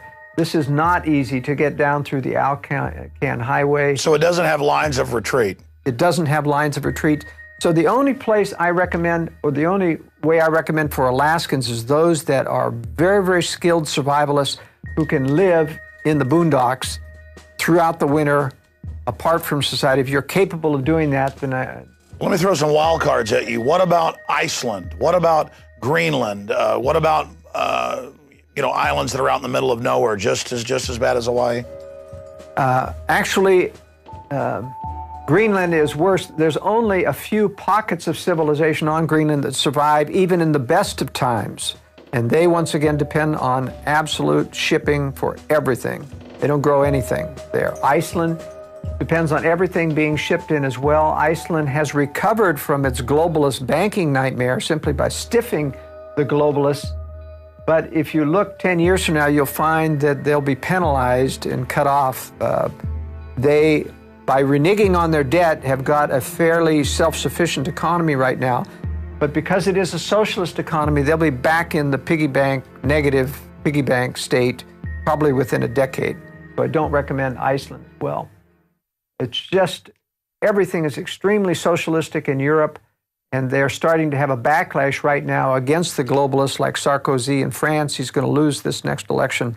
So to be clear, from my analysis, the only people that would want to flee the United States is if you're a big fish politically like myself, yourself, Ron Paul or somebody. If it's going to full Soviet-style globalist roundup, taking us to a camp, if we could foresee that happening, we would try to get out of the country or maybe go to a rural retreat, but they might come after us there. But for everybody else, if you really look at it, the United States has the most people that are awake. It's where the fortunes of the planet will rise or fall. And my instinct, my gut, my discernment is stay in the United States and fight it out here. And by fight it out, I mean occupy the land, be here, educate people, and dig in and hope for the best, but also prepare for the worst. I really agree with that analysis, Alex. If you're going to live, high-profile people, I speak multiple languages. I've done that on purpose so that I can go to other countries. One of the reasons why I prefer Uruguay is because there's a lot of Europeans there. I can blend in there. I can't blend in Peru or Colombia. Just don't blend in very well when you're pure Caucasian. But it's very important to get native language speed if you're going to try to blend into those countries, because someday, there will be a roundup of Americans. There will be confiscation of properties. There's a lot of Americans here in little enclaves in Mexico. Jesse Ventura. Yeah, and I think that's a dead place for Americans. I'll tell you, the crime is very, very bad. The corruption, you can't depend on any kind of safety there. Staying in the American enclaves, they'll eventually be raided. And so you think the Baja is a death trap? Yeah, I think it's a death trap. So don't judge these countries because you have American enclaves that are living the high life right now. I can guarantee you that will not survive. Well, they're going to be ripe for the picking. Yeah, ripe for the picking. And when Mexicans are out of things, and if the druggies don't get you, the criminal elements within. Well, in Mexico, they're already killing all the middle-class people and are kidnapping them right now. And that will get only worse. Kidnapping was the bane of Central America. El Salvador, Guatemala went through a lot of kidnapping. I was down there in the 80s when that was occurring, stayed at a house with bloodstains still on the wall from the owner being kidnapped, paid the ransom, he was killed anyway. Believe me, this is kidnapping haven, and it will happen once again. It has only just begun. And just to be clear, your knowledge in these subjects is amazing, because I do deep research. I'm obsessed with knowledge. And I mean, so much of what I read in the book that I have firsthand knowledge of is very accurate. Like you rate in Texas, the hill country, which I chose outside Austin, is not perfect, but if you're looking at Texas, that's one of the better places. That's right, and we'll cover that. We're going to talk about Texas and give you some examples of specific states. We have the map on the corruption index on internationally. So here's the map on the corruption index internationally. What I want to point out to you in strategic relocation, there's lots of maps like this in the book. This is almost identical to the economic freedom map. In other words, there's a high correlation between economic freedom, of which you see very little of. The dark areas are the unfree areas. And you'll notice here that the Sudan is not, has a high level of corruption, and that's why it was an anomaly to be economic freedom. It's the corruption and the anarchy there. But that's about the only analogy. It's like Los Eisley Spaceport in Star Wars. That's exactly right. That's a very good analysis. Okay, from now on, let's move into analysis of the factors that we discussed. Let me discuss something about the organization of the book. After we cover section 1, which is about how to find a safe nation, then we go into an analysis of North America, which is my preferred area for North Americans, because they blend in. Even though we're going to have a great deal of tyranny here, our chances of being able to blend in, disappear, go underground are higher, being that we have a great, many millions of people that can help support us in that. So what I do is I go through the various threats that you face, and we talk about climate. These are preferences of what you want to live in terms of wind, if you want wind power, how to look for those things. There are maps in this book that cover every one of these details. We talk about the economy. We talk about crime. There are crime statistics. We have ratings of every city in every state on crime, and we talk about the different types of crime that there are. We talk about natural disasters. Let me show the map on tornadoes and hurricanes to give you an example of graphics that we have demonstrating a natural disaster. Now, I'm going to demonstrate two of the graphics that we have showing the natural disaster threats. The first one is earthquake hazards. You can see that there's major earthquake hazard on the west coast in the Rocky Mountains. That's Yellowstone Park area, which has a volcanic hazard as well. This is the New Madrid Fault, and these are other minor faults coming through the southeast. Now, it's interesting that this map doesn't mean that everything is never necessarily devastated if you're in any of these high earthquake areas. What I point out in the book is you have to look at the actual ground conditions in the area that you're at. For example, in the state of Utah, where you have a high fault area that's expected to go off at some time in the future, it's on a 300-year cycle approximately. If you are in the low-lying valley, next to a lake where you have a high water table, you'll get a wave action, an earthquake, which will actually flip houses in the air and be very, very destructive. If you're on a foothill coming out of the mountains, even closer to the fault line, but on sand and gravel, broad-based, the house will merely shake a little bit, but it won't take up any wave action. I give this out as an example in the book, how just because you're in an earthquake area doesn't mean you can't find safe areas to build upon. Remember, it's water table that's your danger in an earthquake. That's going to set up wave action. Let's go to the tornado map. Now, this is a graphic of the tornadoes in the United States. It's very graphic because these represent the larger the triangles, the heavier the tornado. This is the danger zone. These are where your F5 type tornadoes. We did have some F5s come through this area, which were devastating to the southeast and pour through here. I've spent a lot of time recently in North Georgia and seen the damage from these tornadoes. It is horrendous what these things can do. The good news is that there's no reason why you should ever be at risk of your life in a tornado area. Buildings, yes, although you can design tornado-proof up to a level 4, nothing's guaranteed in an F5 tornado. But with the proper safe room built into your basement structure, there's no reason why you can't survive any tornadoes. This is part of what I call the amelioration strategy or contingency strategy. You can overcome some of these threats, like earthquake, by building stronger, flexible construction and tornadoes. And that's an example of old-timers having storable food, having firearms, just as a matter of course. They all had storm cellars. And then, oh, that's stupid to have, so people just wait and get killed now. Things really change. In the past, if there was a threat, people made a preparation for it, and it would double as a cellar for their canned goods or whatever. I remember after our recent interview on Infowars.com that I got an email from someone in California and laughing about our interview, saying, I remember the 60s when my father talked about everyone having a fallout shelter, and he was in the military, and he said, we don't need any of that. That's never going to happen here. And I responded to him, well, just remember, you've been warned when it happens. Not my fault that you weren't prepared. But my point is, if you live in Tornado Alley, like people in North Texas or in Kansas or Missouri or Oklahoma, and you know about the hundreds killed every year, just because you have a storm cellar doesn't mean that you think you're going to be hit. It's just, it's there as a backup. That's right. And the advantage, by the way, of building a secure home in these areas is that when you do a high security safe room in a basement with a concrete cap over it, you can tell the building department, if you're in an area that requires building permits, that this is a storm shelter. You have that excuse. You don't have that excuse in areas where there aren't tornadoes. And so it does allow you to avoid talking about having a high security room.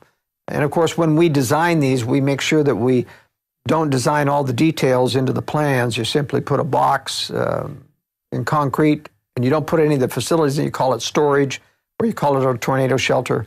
And then you put in the detailed equipment, which would make it obvious what its purpose is after the building permit process is through. I want to build a concealed fallout bunker. I recommend that everything be concealed. As I pointed out in my World Affairs brief, Obama's executive order detailing to federal agencies the confiscation of natural resources and foodstuffs in an emergency is based upon the National Defense Production Act of 1950.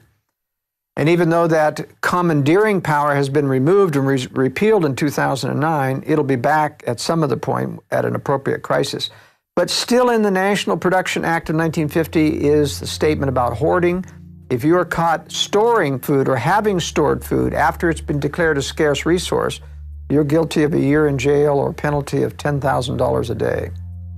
So it is important, my point is, to have concealment, because someday I can guarantee you that government will come to call for your hard-earned stored materials and confiscate them unless you've got them concealed. What about these buried capsules that I've seen, like in movies like The Road, but I know they really sell them, where it's just a hatch and it's basically like a buried gasoline drum type system like they'd have at a gas station underground. You know, you have the hole dug, then you have somebody place it, you cover it up. I mean, just for absolute emergencies. Is that one of the more inexpensive ways? It is, in one way, more inexpensive, but it's practically, as a practical matter, something I don't recommend. And the reason is, it takes a lot of in and out of one of those holes to stockpile something. The chances of you doing that without anyone seeing you, or getting to it when you want to without somebody seeing you out in an open field, or even if it's got a few bushes around it, very difficult to do. That's why I always recommend, whether it's a concrete cellar, a hidden facility under the house. That's right. Under the house, under a shed, under a barn, so that you can drive into it, unload in privacy, rather than doing something out in the open. Even these self-contained bomb shelters, they call them, and I don't think most people need them because they have all these blast valves. If you need blast valves, you're in a blast zone. Move. Spend the money to move. Yeah, you don't want an armored structure like next door to the military base that's going to be hit by all the ice. Why spend $60,000, $75,000 for an armored shelter that is buriable when you're in a blast zone? If you're in a blast zone, you move. You spend that money to relocate where you don't need the blast valve, you don't need the expensive, and then you can build a regular concrete But again, even structure. if people don't think that there's going to be a staged nuclear attack, the map's all overlay. The population density, all of it, the rural areas for economic collapse, everything, they're the place to be. That's right. But one additional problem with these in-ground type shelters that don't have building over them is you have these vent stacks coming out of the ground, which can be sabotaged. And a lot of people don't understand that a vent is like a microwave conduit communication changer. You can sit there and hear everyone whispering in the smallest tone of voice inside a shelter if you can get close to one of those vents. What about a redoubt built up in the side of a hill, trees in front of it? It can have like ports for guns, all of that. Well, the point is it's still vulnerable because your ventilation shafts are tamperable unless you go to extreme concealment. Couldn't you run them out in front of you? Well, you would still have to have them come out into the air. That means you've got to put them into a hollow stump or something so that it's very difficult to do. It's much easier to disguise it within an existing building. So they go through the building, the vents are in the walls, they come up into the attic spaces where they can't be seen, or they come up through chimney systems so that nobody can get close to them to hear anything that's going on inside. What's a moderate price one versus the high ends you've built? People can build in a basement structure underneath a garage, for example, with a thickened slab, the basic structure for less than $10,000. All right.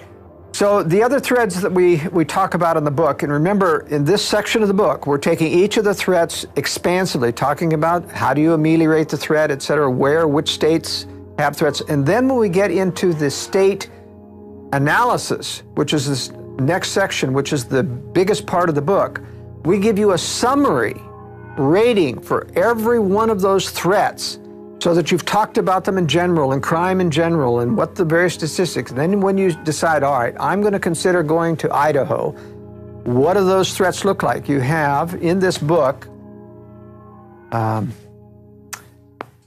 example of, and let's start with California. Whatever you do, get some food, get some water, learn how to use a firearm, and most importantly, get your mind right, get your heart right with God, and meet like-minded people in your area that understand we're under a private, corporate, tyrannical world government that wants to bankrupt us and wants us in compact cities where they can forcibly inoculate us, take our children, put us in re-education camps. That Army manual 4 months ago got declassified where they call it re-education camps, even using the authoritarian term. First, it was 1 billion bullets they bought this year, then 1.2, then 1.4, then 1.6 billion bullets. TSA checkpoints, it's all happening. It's all unfolding, and it's getting worse and worse and worse. The federal courts are ruling they can put cameras in your yard without telling you, without warrants, or police dogs can come break in your house without warrants. I mean, it's crazy. And so we need to get prepared, just like the French resistance did. We need to understand we're dealing with very, very dangerous people, and we may have to go underground if they stage a nuke or something and blame it on domestic groups and try to come arrest everybody. But by admitting how criminal the government is, we may be able to back them off. So we offensively try to wake everybody up and try to politically resist this, but we defensively also have a backup strategy plan. And that's what Strategic Relocation, 3rd edition, the book, and the new film, Strategic Relocation, are all about. Secure your copies at InfoWarsStore.com today. We now return to Strategic Relocation. In California, this is an example of how we rate each one of the threats. You go through, and they're delineated here. You have the climate. You have a synopsis of the climate. You have a synopsis of the density population and how many people per square mile average in the state. You have a cost of living index, tells you how expensive it is. California is very high. You have a private land availability discussion. So we know how much of the land is private versus federal. Most of your western states have up to 50 to 70% of the land in federal hands. We have a discussion about building codes. These are things that you get in no other analysis. No other book has ever covered this kind of detail. It's a full spectrum breakdown from every angle, no matter where you are. Let's say you got to stay there. It gives you the best areas even in that sub-region. For example, building codes are very important because if you're in a very onerous area with a lot of building codes where they want to know everything about your building, it's very difficult to conceal the secret things that you're going to have because you've got to have some plumbing pipes down there in that secure room. You label it storage, and an intrusive building department starts to say, what's this plumbing for? If you're going to have a bathroom there, you've got to have windows in this area. If you don't have windows, it's not habitable, and we'll come in and inspect to make sure you don't habitate it. They don't have a code, a good code for fallout shelters, and you wouldn't want to declare them anyway. So building code section is very important. Some states actually have counties that don't require building codes. There are some in Texas, there are some in Idaho, there are some in New York that started all this building code in rural areas and rural counties. But I also point out in the building codes section of the book that you want to watch for states that have a uniform statewide building code. That means no matter how rural, the county is required to have a building code in the building department. If you don't have a statewide code, then most counties are able to say, we're not going to do that. And basically, that's Agenda 21. It's global, standardized coding, and you find out in these states that do that, it's federal, but really that's international. That's exactly right. So then we talk about food production. What's the length of the growing season? How capable are you versus altitude, soil, and other things? The health environment. We talk about pollution, the water quality. Talk about traffic. Just nobody has all of this criteria in their analysis of the competing books. What the traffic are in the key metros, because that really affects your ability to get out of Dodge when you need to. We give a political rating, how liberal, how conservative the state is. We talk about taxes. We give a synopsis. There's a whole chapter on taxes. Which are the no income tax states? What are the income tax rates? What are the overall spending of the states? Some states spend double per capita that other states do, like New Jersey is one of the worst states. And so we give a rating on taxes. We give a corruption rating, and this was very difficult to ferret out, to research. Very difficult because most corruption is concealed. But we were able to ferret out some pretty good corruption ratings for each state. We give crime ratings on the state. Personal liberty ratings, we rate it from 1 to 5. California is low. We give a gun liberty rating. California is terrible. One of the few states we gave a terrible rating to. No permit to purchase firearms. Any rifle with a magazine is banned as an assault weapon. Registration is required for all pre-banned weapons.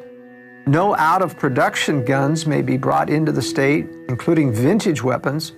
It has a may issue, effectively a no issue concealed weapons permit from the sheriff's office, and no recognition of other state concealed weapons permits. That's the kind of detail that is really helpful in picking a state when you want to. Talk about a death trap, though. I mean, Southern California, if things unravel in any way, it is going to look like absolute hell. That's right. But I'll tell you, California is a mix in that regard. It's got some very good retreat areas if it wasn't that it's in California. It's in the socialist state of the Union. It's in the most highly regulated state of the Union. And yet it's got some beautiful areas in the Sierra Mountains and things, and we'll talk about that when I show you the map. We talk about alternative medicine. This is very important. A lot of people keep asking me and says, are you going, tell us how to get our meds? And I said, forget your meds. Meds are not going to be had in a crisis.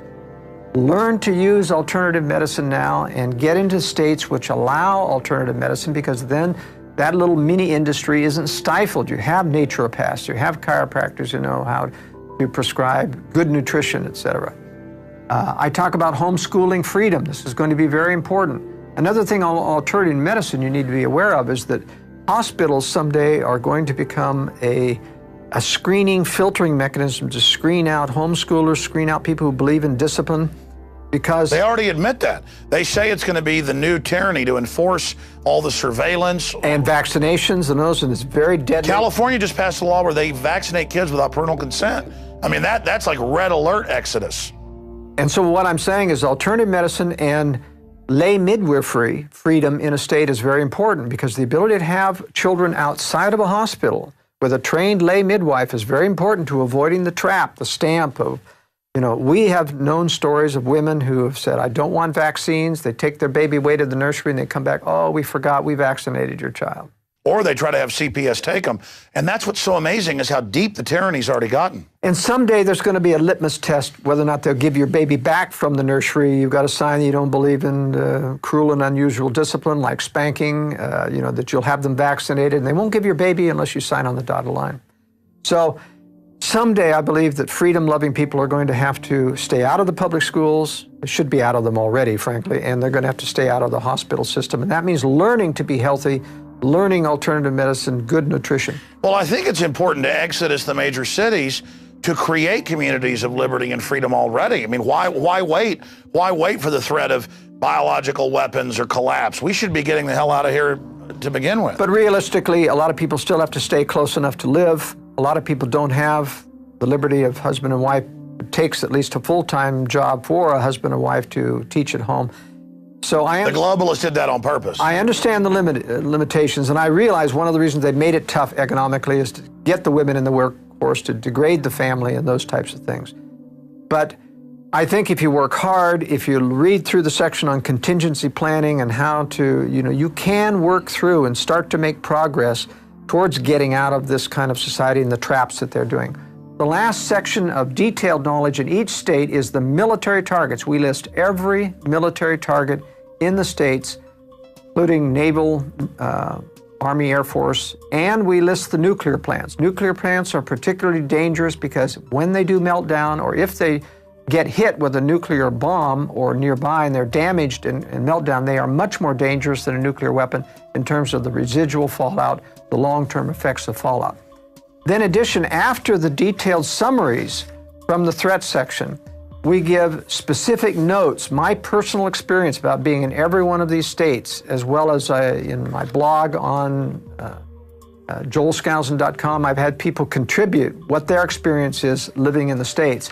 And then one of the most valuable sections of the book is city-state specific strategies, or city-specific strategies, meaning for every major metro area in every state, I go through and explain where are the best places relative to that metro area to relocate relative to the outflows of refugees and how to avoid the bad areas. So this is a sub-strategy. If you can't afford to move out in the middle of nowhere immediately, you find those pockets that are nearby to the major metro areas. And I point out the areas that are away from the refugee flows and the specific areas around the city. This is very valuable information. Nobody else does it. So many of the other survival communities simply says, get out, there's no other choice, you're going to die if you stay.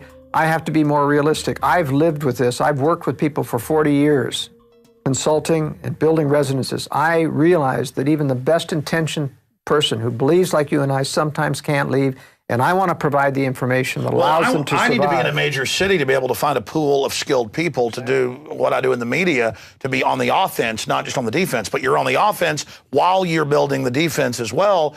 That way you're not all offense or all defense. Exactly. Now let's go to the California map and we'll tell you what one of these beautiful graphics looks like. I show in each of these graphics the nuclear targets in the adjoining states as well as within the state itself. And I show the predominant wind direction of those particular targets. You can see that states, areas like San Diego, that's really a dead city. As beautiful as it is, that's where I was born. But with all of the military bases there, multiple targets, nuclear weapons there, that city's going to be toast. Long Beach is still a target in Los Angeles, and there's a few others. Vandenberg Air Force Base, where the missile rocket launches are. There's a few around San Francisco. And I also show in color, these are the blue military reservations within the state. We show land use planning, state and national and federal forests. Why is that important? Because when you're saying, I want to go to the mountains, you've got to realize that you're going to have to get up close to that, but you can't necessarily get in there unless you find what's called an inholder property. And the danger of inholder properties is that the environmental movement eventually wants the government to throw out everyone that's actually surrounded. They're doing that everywhere. They are. I know people up in Minnesota, they've been there for over 100 years, their family, they're trying to take it. These are just the most, well, they're communists. That's right. So you have to be careful of that. I recommend generally that you get up along the edge of these, and there's lots of private land in these areas. California has some beautiful retreat areas, abundant water, beautiful forests. They make for good vacation retreat cabins. Their only problem is you have these high-density population areas, and they're all heading for the hills when something happens. So the chances of getting overwhelmed are good. Better chances of reversing that are to get on the backside of the Sierras so that people have to get over the mountains to get to you. That cleans out and reduces a lot of the people that... It's like a filter. That's right. It's like a filter. And so in terms of finding retreats in California, for example, people in San Diego need to get back up here in the foothills. There's a lot of property in these areas. Even though it looks totally green, there's a tremendous amount of private land in that area. And you get behind the mountains so that you're blast zone protected. You can survive in those areas and commute into the area.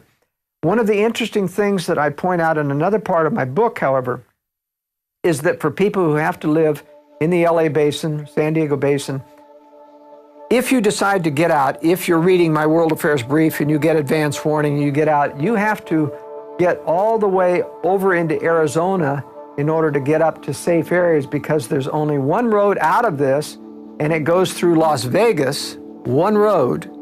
Also Interstate 95, which goes up there, and there's a lot of military targets. And so in order to clear into a safe area like Utah, which is a 5-star state, you've got to get clear over here past Phoenix, or bypass and go up into Flagstaff and get up around the Grand Canyon, also one road.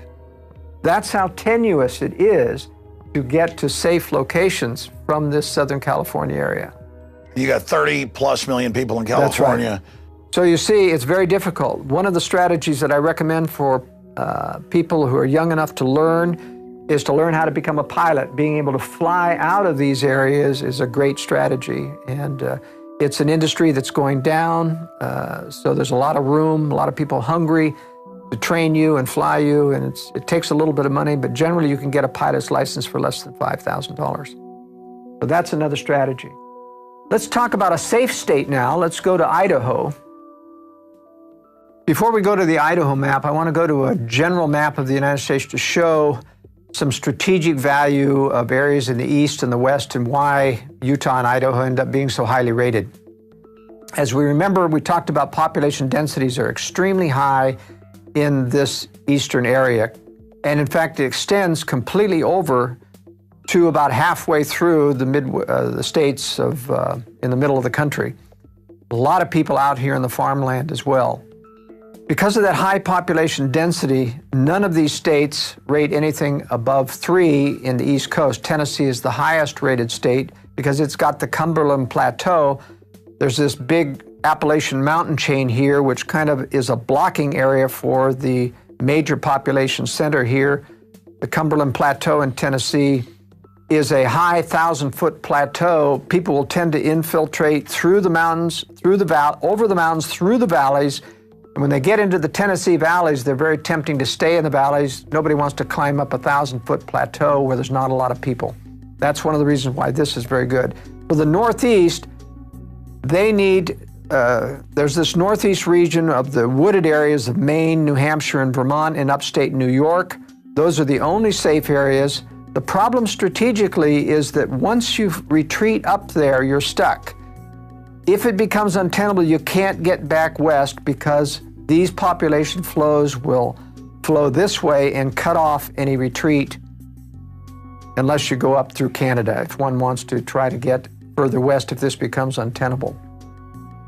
The major refugee flows coming out of the East Coast will be in this population area here. They'll head out through Philadelphia, Pennsylvania.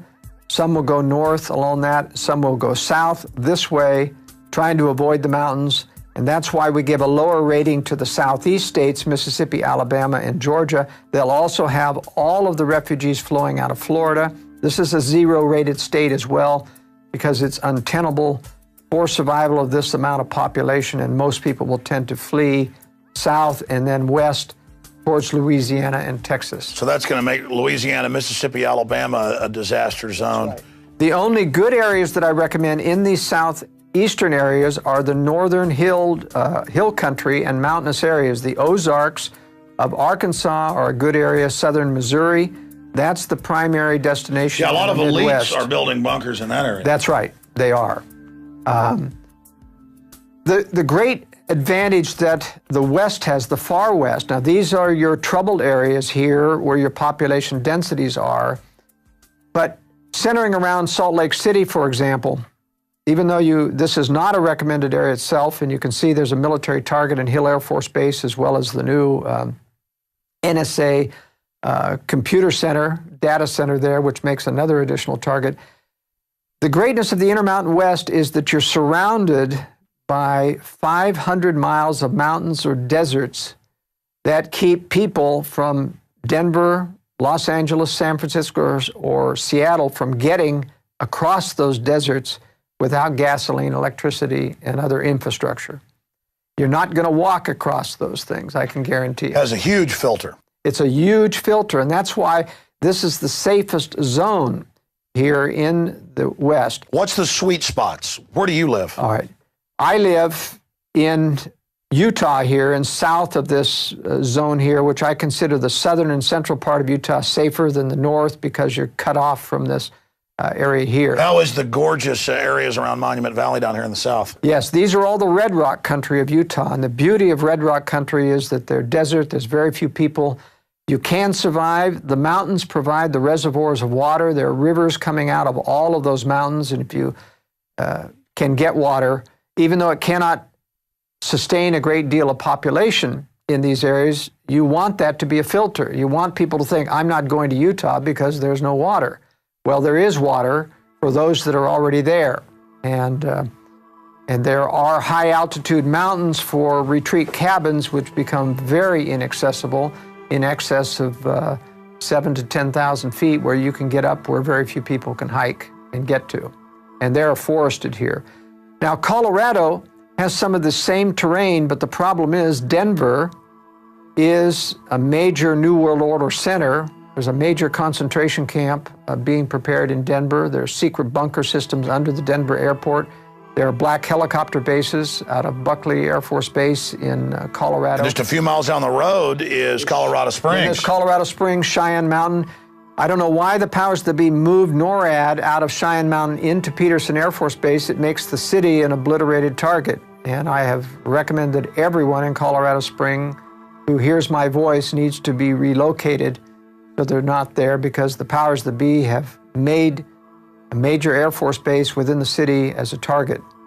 Omaha, Nebraska, of course, is Offutt Air Force Base. That's the alternate Cheyenne Mountain here, and that's where all of the powers that be went during the 9/11. That's where the president went. That's where Warren Buffett had all of the CEOs, top CEOs from the World Trade Center at Offutt Air Force Base. You can't tell me that they didn't know what was coming on.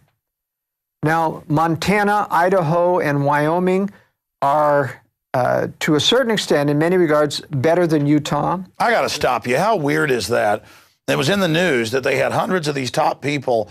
Before it even happened, they were all there for a special announcement. What was said in that hangar? What was done? I mean, did they say, look, you've seen what's happened, get in line? I mean, that talk about bizarre. It is. Unfortunately, nobody's talked. We don't know. They won't give a list of who was there, although we do know that some of the CEOs that survived were at Offutt Air Force Base. Yeah, who would have been in the World Trade Centers that day? That's right, who would have been in the World Trade. They had advance notice. Now, I'm not saying that everyone who left knew what was happening to the World Center, but certainly Buffett knew.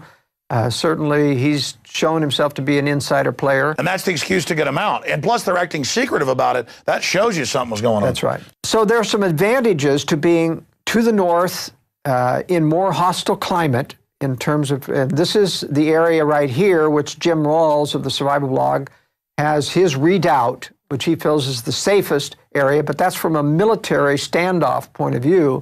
I don't subscribe necessarily to that for most people. Very few people are capable of engaging in a military standoff. I also give high credence to areas that have a high population base of people of the Mormon faith because they're preparedness oriented. They have a lot of food storage, a lot more than the population in general. Shifting gears, I noticed Montana and North Dakota has incredible nuke strike points. That's right. These are where your missile fields are still remaining in the United States, and that's why I give a very poor rating to anything in this area here. But there's a mountain range separating this safe area here, and that is not a missile strike area. That's a Bureau of Land Management area here. But this is where Pastor Chuck Baldwin went with his people, Whitefish, Montana, Kalispell, Montana.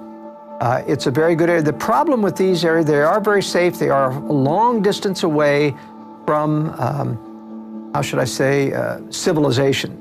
So you got to take 2 hops to get to a major port like Seattle or other place where you can fly out. So if you're running a business, if you have to travel, that's why for most people, this area around Salt Lake City, even though I don't recommend the city itself, this area is much more user-friendly in terms of getting... Moving quickly, tell me about the Midwest. Tell me about Austin, where we're at. Tell me about... All right, so Texas, and what I really need to do is shift to a different map here. These are the safe areas outlined in yellow here. And let's talk about Texas a little bit. We have accentuated, this has been enhanced graphically to show population in red. Every one of these dots are thousands of people. And what we've shown here is like an arterial system. This is where your danger zones are, where large population centers are. San Antonio is a large one. Dallas-Fort Worth is the largest. Houston is a large one here. And you have to realize that those population centers, when these cities die through cutoff of supplies and infrastructure, are going to get out in the hinterland. Most people are going to try to follow roads to get to a place where they have relatives or they know other people. They're not going to make it. The freeways are going to be crowded. They're going to run out of gasoline. They're going to run out of food. And then they're going to start to go north and south of those freeways. And that's why these areas here are away from those patterns. This in the southeast Texas area, the pine forest, this is beautiful country around Palestine, Texas, etc. Yeah, we've got a ranch right there. Yeah. There's a lot of beautiful land here, but there's a lot of little towns there. In other words... Well, when hurricanes hit, they had one a few years ago, crime exploded as everybody got flushed out of Houston. And literally the millions of illegals, that was one of the big problems. It just poured up into these areas. But a bunch of people got shot when they were trying to rob and stuff. But it was a crime wave up here as everybody got driven out of Houston when it flooded. So these are what I would call macro recommendations, meaning these are general areas where you want to find specific. It doesn't mean that everything is as safe as everything else here. I give specific recommendations in the book of how to find specific safe properties. It's just if you're going to be in Texas, here are safer areas. That's right. Here are bug out routes. Right. These are the areas, and these are the dangerous areas that you don't want to be anywhere near close. Remember, you can look at these as pockets of high density people that when things are cut off, they suddenly triple their size, and everything around that becomes compromised as they expand out to look for food. So even though you may right now have a real nice piece of property outside of Austin, if you're 20 minutes away, the chances are it's going to get overwhelmed at some point. So you need a leapfrog strategy for minor, moderate catastrophes. You can survive 20 minutes out, but then you need a cabin out there in the hill country further on that's out there so far that nobody's going to walk to it. That's the basic strategy. And as you see in this of the Midwest here, you see these huge areas, Detroit and Chicago and Columbus and Cincinnati. And even though there's a lot of rural, and you drive through those areas and you think, gee, this is still very rural, you've got to look at these depictions that we've made of how dense these populations are. And when they spread out, all of these areas around those are going to be compromised. And so you have to be pretty far away to even have any chance of surviving. And you're much better off when you start getting further west, where it gets... And just watch what the elites do. It's on the news. They're building bunkers and castles and armored redoubts in the Ozarks. That's right. I mean, it's amazing. And I know you've built some of these homes or advised on them. That's right.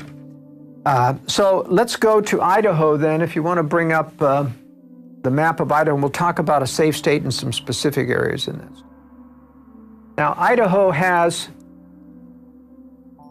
Boise here, which is the only economically viable area for people who have high-income jobs, technical jobs. Boise is kind of a new technical center. This is a beautiful farming valley along the Snake River.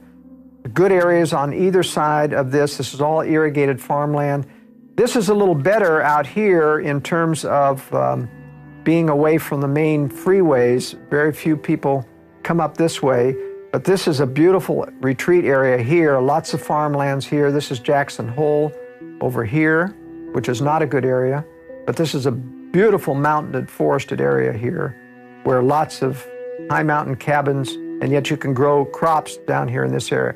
This, however, this just shows how I point out in the book, climate plays a role. This is the rocky chain coming down here, and then it goes down into Utah. Your cold mountain air from Canada comes sweeping down in here, and you get some very severe cold winters. These areas are almost 15 degrees warmer in the winter than these areas because these mountains keep this cold air from coming back into this area. This is a banana belt here in Idaho around Lewiston. One of the top retreat areas here is along the Nez Perce River. This is where Kuskia is. This is the Nez Perce Indian Reservation, which I don't recommend you get on because of the sensitivity of minorities taking back their land, even if they contract with you. But here you get Columbia River, moist northwest air. You get trees growing down at the 2,500 foot level, conifer trees, whereas here in the high mountain and in Utah, you don't get conifers up till 6,000 feet. It takes snow to melt to grow conifers. But here you get enough rain from the northwest coming over that you have a microcosm. This is like northwest climate, clear up here into the panhandle of Idaho. A lot of beautiful areas here, Boundary County, around Sandpoint, Idaho, no building codes up in Boundary County. This is where Hayden Lake is, where the Aryan Nation was. They have been rooted out. This was a government operation of playing like they were neo-Nazis. They had hired Pastor Butler to run that organization, but they're cleared out now and gone. So this is healing. I don't normally ever recommend people get around a government-operated survivalist or phony survivalist community because it gives the whole... And they're looking to set people up. And they're looking to set people up. So you don't want to join survivalist groups that are very public, militia groups. You want to be supportive, but if you join, all of those organizations get infiltrated. Very dangerous to be a part of it. So I recommend informal networks of people. This concludes the main body of the documentary film Strategic Relocation with Joel Skousen. If you get the DVD at InfoWarsStore.com for your library, it has an expanded extras section dealing with securing the home itself. That is really just a gateway into truly securing your home.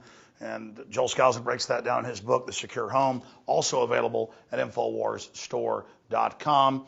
And of course, of all of these materials that Joel Skousen's produced, the book itself is simply amazing, and everyone needs to have this. I know I certainly have multiple copies in my home and also in my car because it serves as an amazing roadmap in major cities for routes that the general public doesn't use in case of large traffic jams, and just dozens of other things. Water quality in the area, nuclear reactors, military base sites, where foreign nuclear attacks are targeted. Hats off to Joel Skousen and his team for putting together these books, and hats off to my team, Rob Jacobson, Darren McBreen, Rob Dew, and the rest of the InfoWars crew for putting together Strategic Relocation, the film. So again, I invite all of you to start getting prepared today. The journey of 1,000 miles starts with a single step, and things that you think are really hard to do are actually easier than you think and quite exciting. Last week on the radio, in closing, I told the story of how I would go on the hike and bike trail and hike, and I see people running on really rough trails with no shoes. And I was thinking a few weeks ago on an 8-mile hike trying to get in shape, I remember being a kid running around in the woods by my house and down the street and down gravel roads without shoes in the summer. And then I remembered how during the winter I'd have boots on or shoes, and my feet would be soft at the first of the summer, but by the end they were like shoes. I mean, God gave us great design where we have basically shoes that keep regrowing the soles.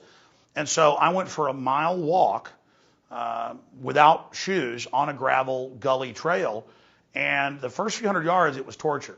All of a sudden my feet went numb, and I was able to jog back the half mile back and only got a few cuts on my feet. and now I'm growing even bigger calluses. And my point is, it's like that politically or anything. You've just got to start applying pressure to the system that you know what they're doing, while at the same time getting yourself prepared and warning others. This is a life and death situation we're talking about, and that's why we put together this preparedness film. I'm Alex Jones signing off for the Infowars.com team. Please use the internet and this information while it's still here. The system is moving towards curtailing free speech, not just here, but worldwide. So let's go to the East Coast now, Alex, and explain one of the more difficult states to get out of and live in. We're going to talk about New Jersey. New Jersey is a zero-rated state, like Florida and Hawaii. It's just got a tremendous amount of difficulties to overcome.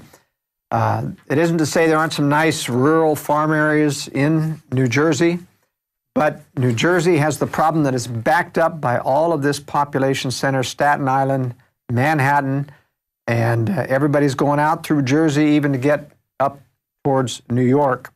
So this is one of the most difficult things to consider as well when you consider you've got Philadelphia right here, so that you're sandwiched, and even people trying to go this way is going to run smack into the social unrest of Philadelphia.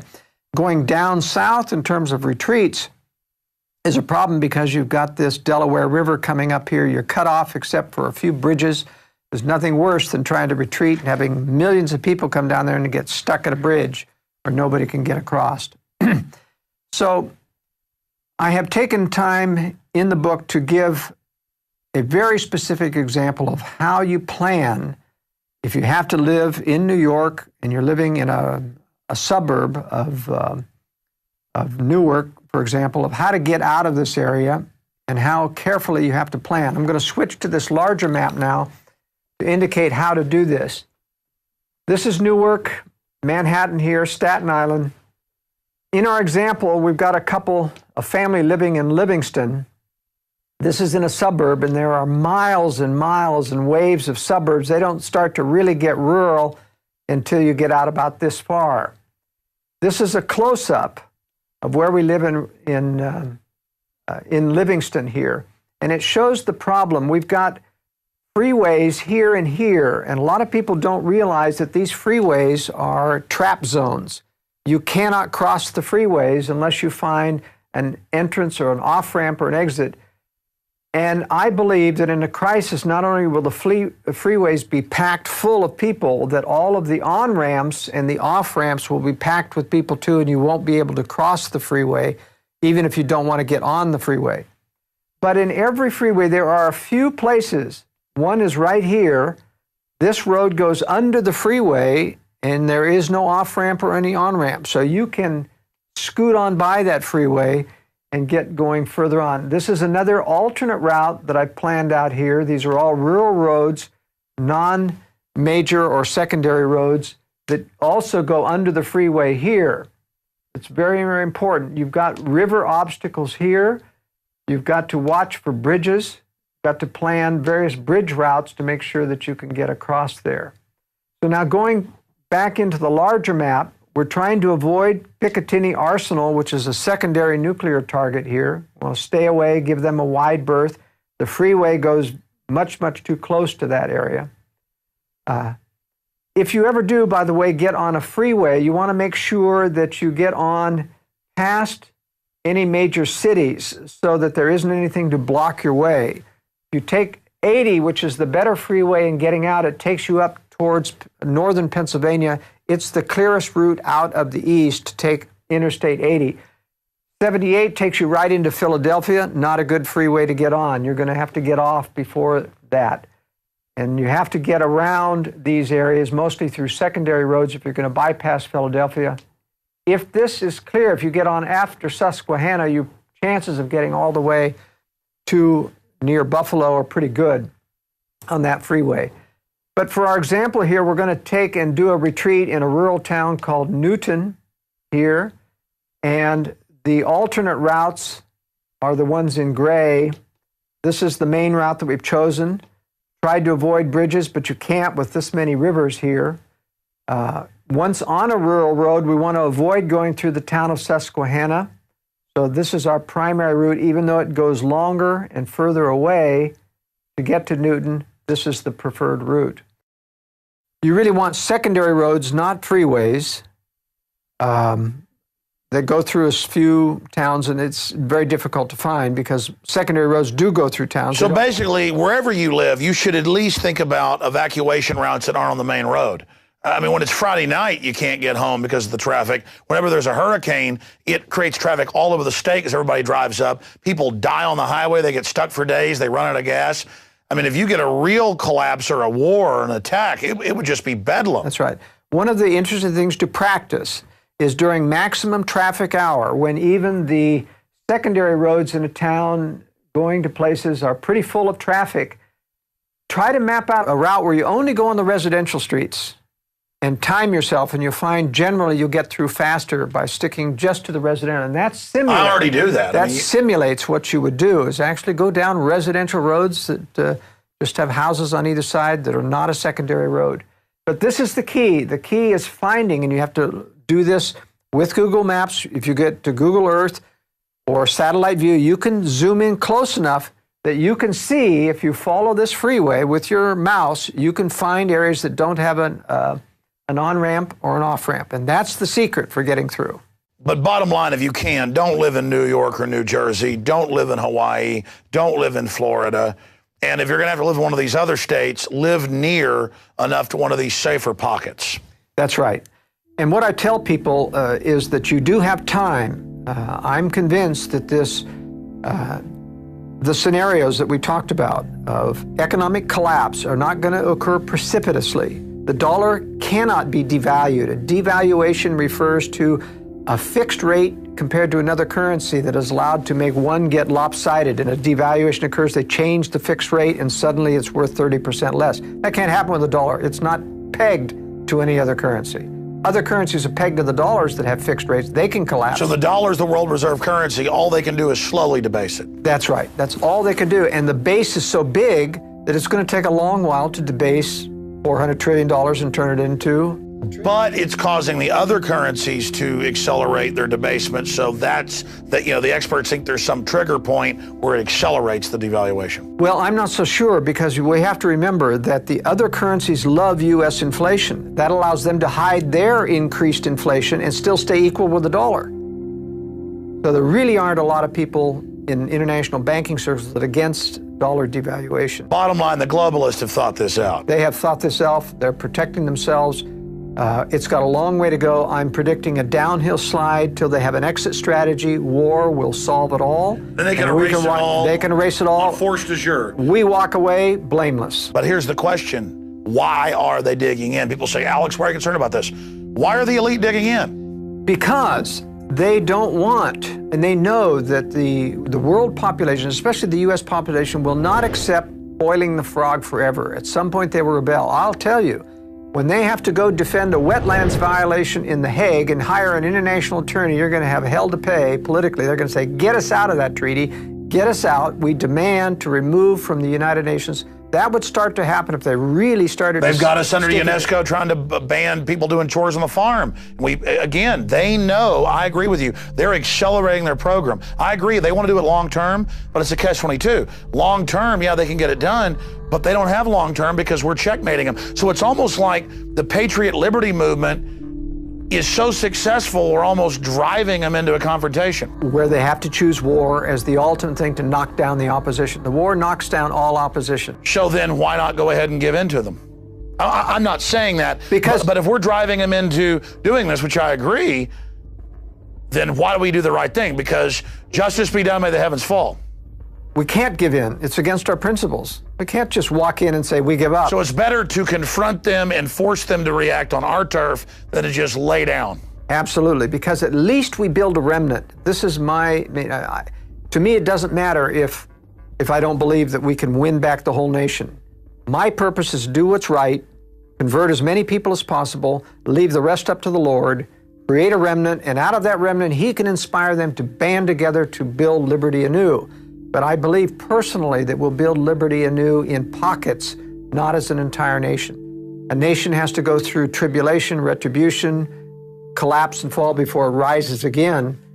And it starts like the U.S. did, as a pocket. You can't reform London. You couldn't reform England. They tried, for nearly 100 years. But you create the pockets on common sense and biblical principles, and then it expands again. That's right. We have no other colonies. There's no more Americas to discover, but there are out-of-the-way wilderness places. It's like rediscovering freedom, colonies of freedom. That's right. And we're going to build colonies of freedom around the world, and most of them are going to be in the United States because that's where most of the freedom, educated, loving But they'll people have are. such success that it will then become an example. Instead of America now being this model of evil. Did you see where the communist Chinese used the NDAA as an excuse to pass a similar law? Yes, yes. I mean, now America's gone from the light on the hill to this dark light. And in fact, the Russians themselves have increased their sophistication about the use of conspiracy and feigning weakness through watching the American globalists do it to us. And in fact, that's what Russia Today, RT television, is focusing its attention on American conservatives.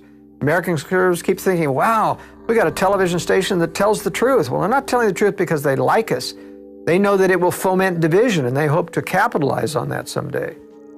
But these KGB disinformation outfits are not our friend, even though they tell the truth a good portion of the time. I've noticed they let me on RT America that's just focused here. They do not have That's me. right. They do not have me on the big global one that's actually on broadcast TV in Europe. Watson says, because I have guys that work for me over in England, or they contract for me over there writing articles, great minds, and they say, yeah, this is on broadcast TV here, not just on cable. But that's the big RT.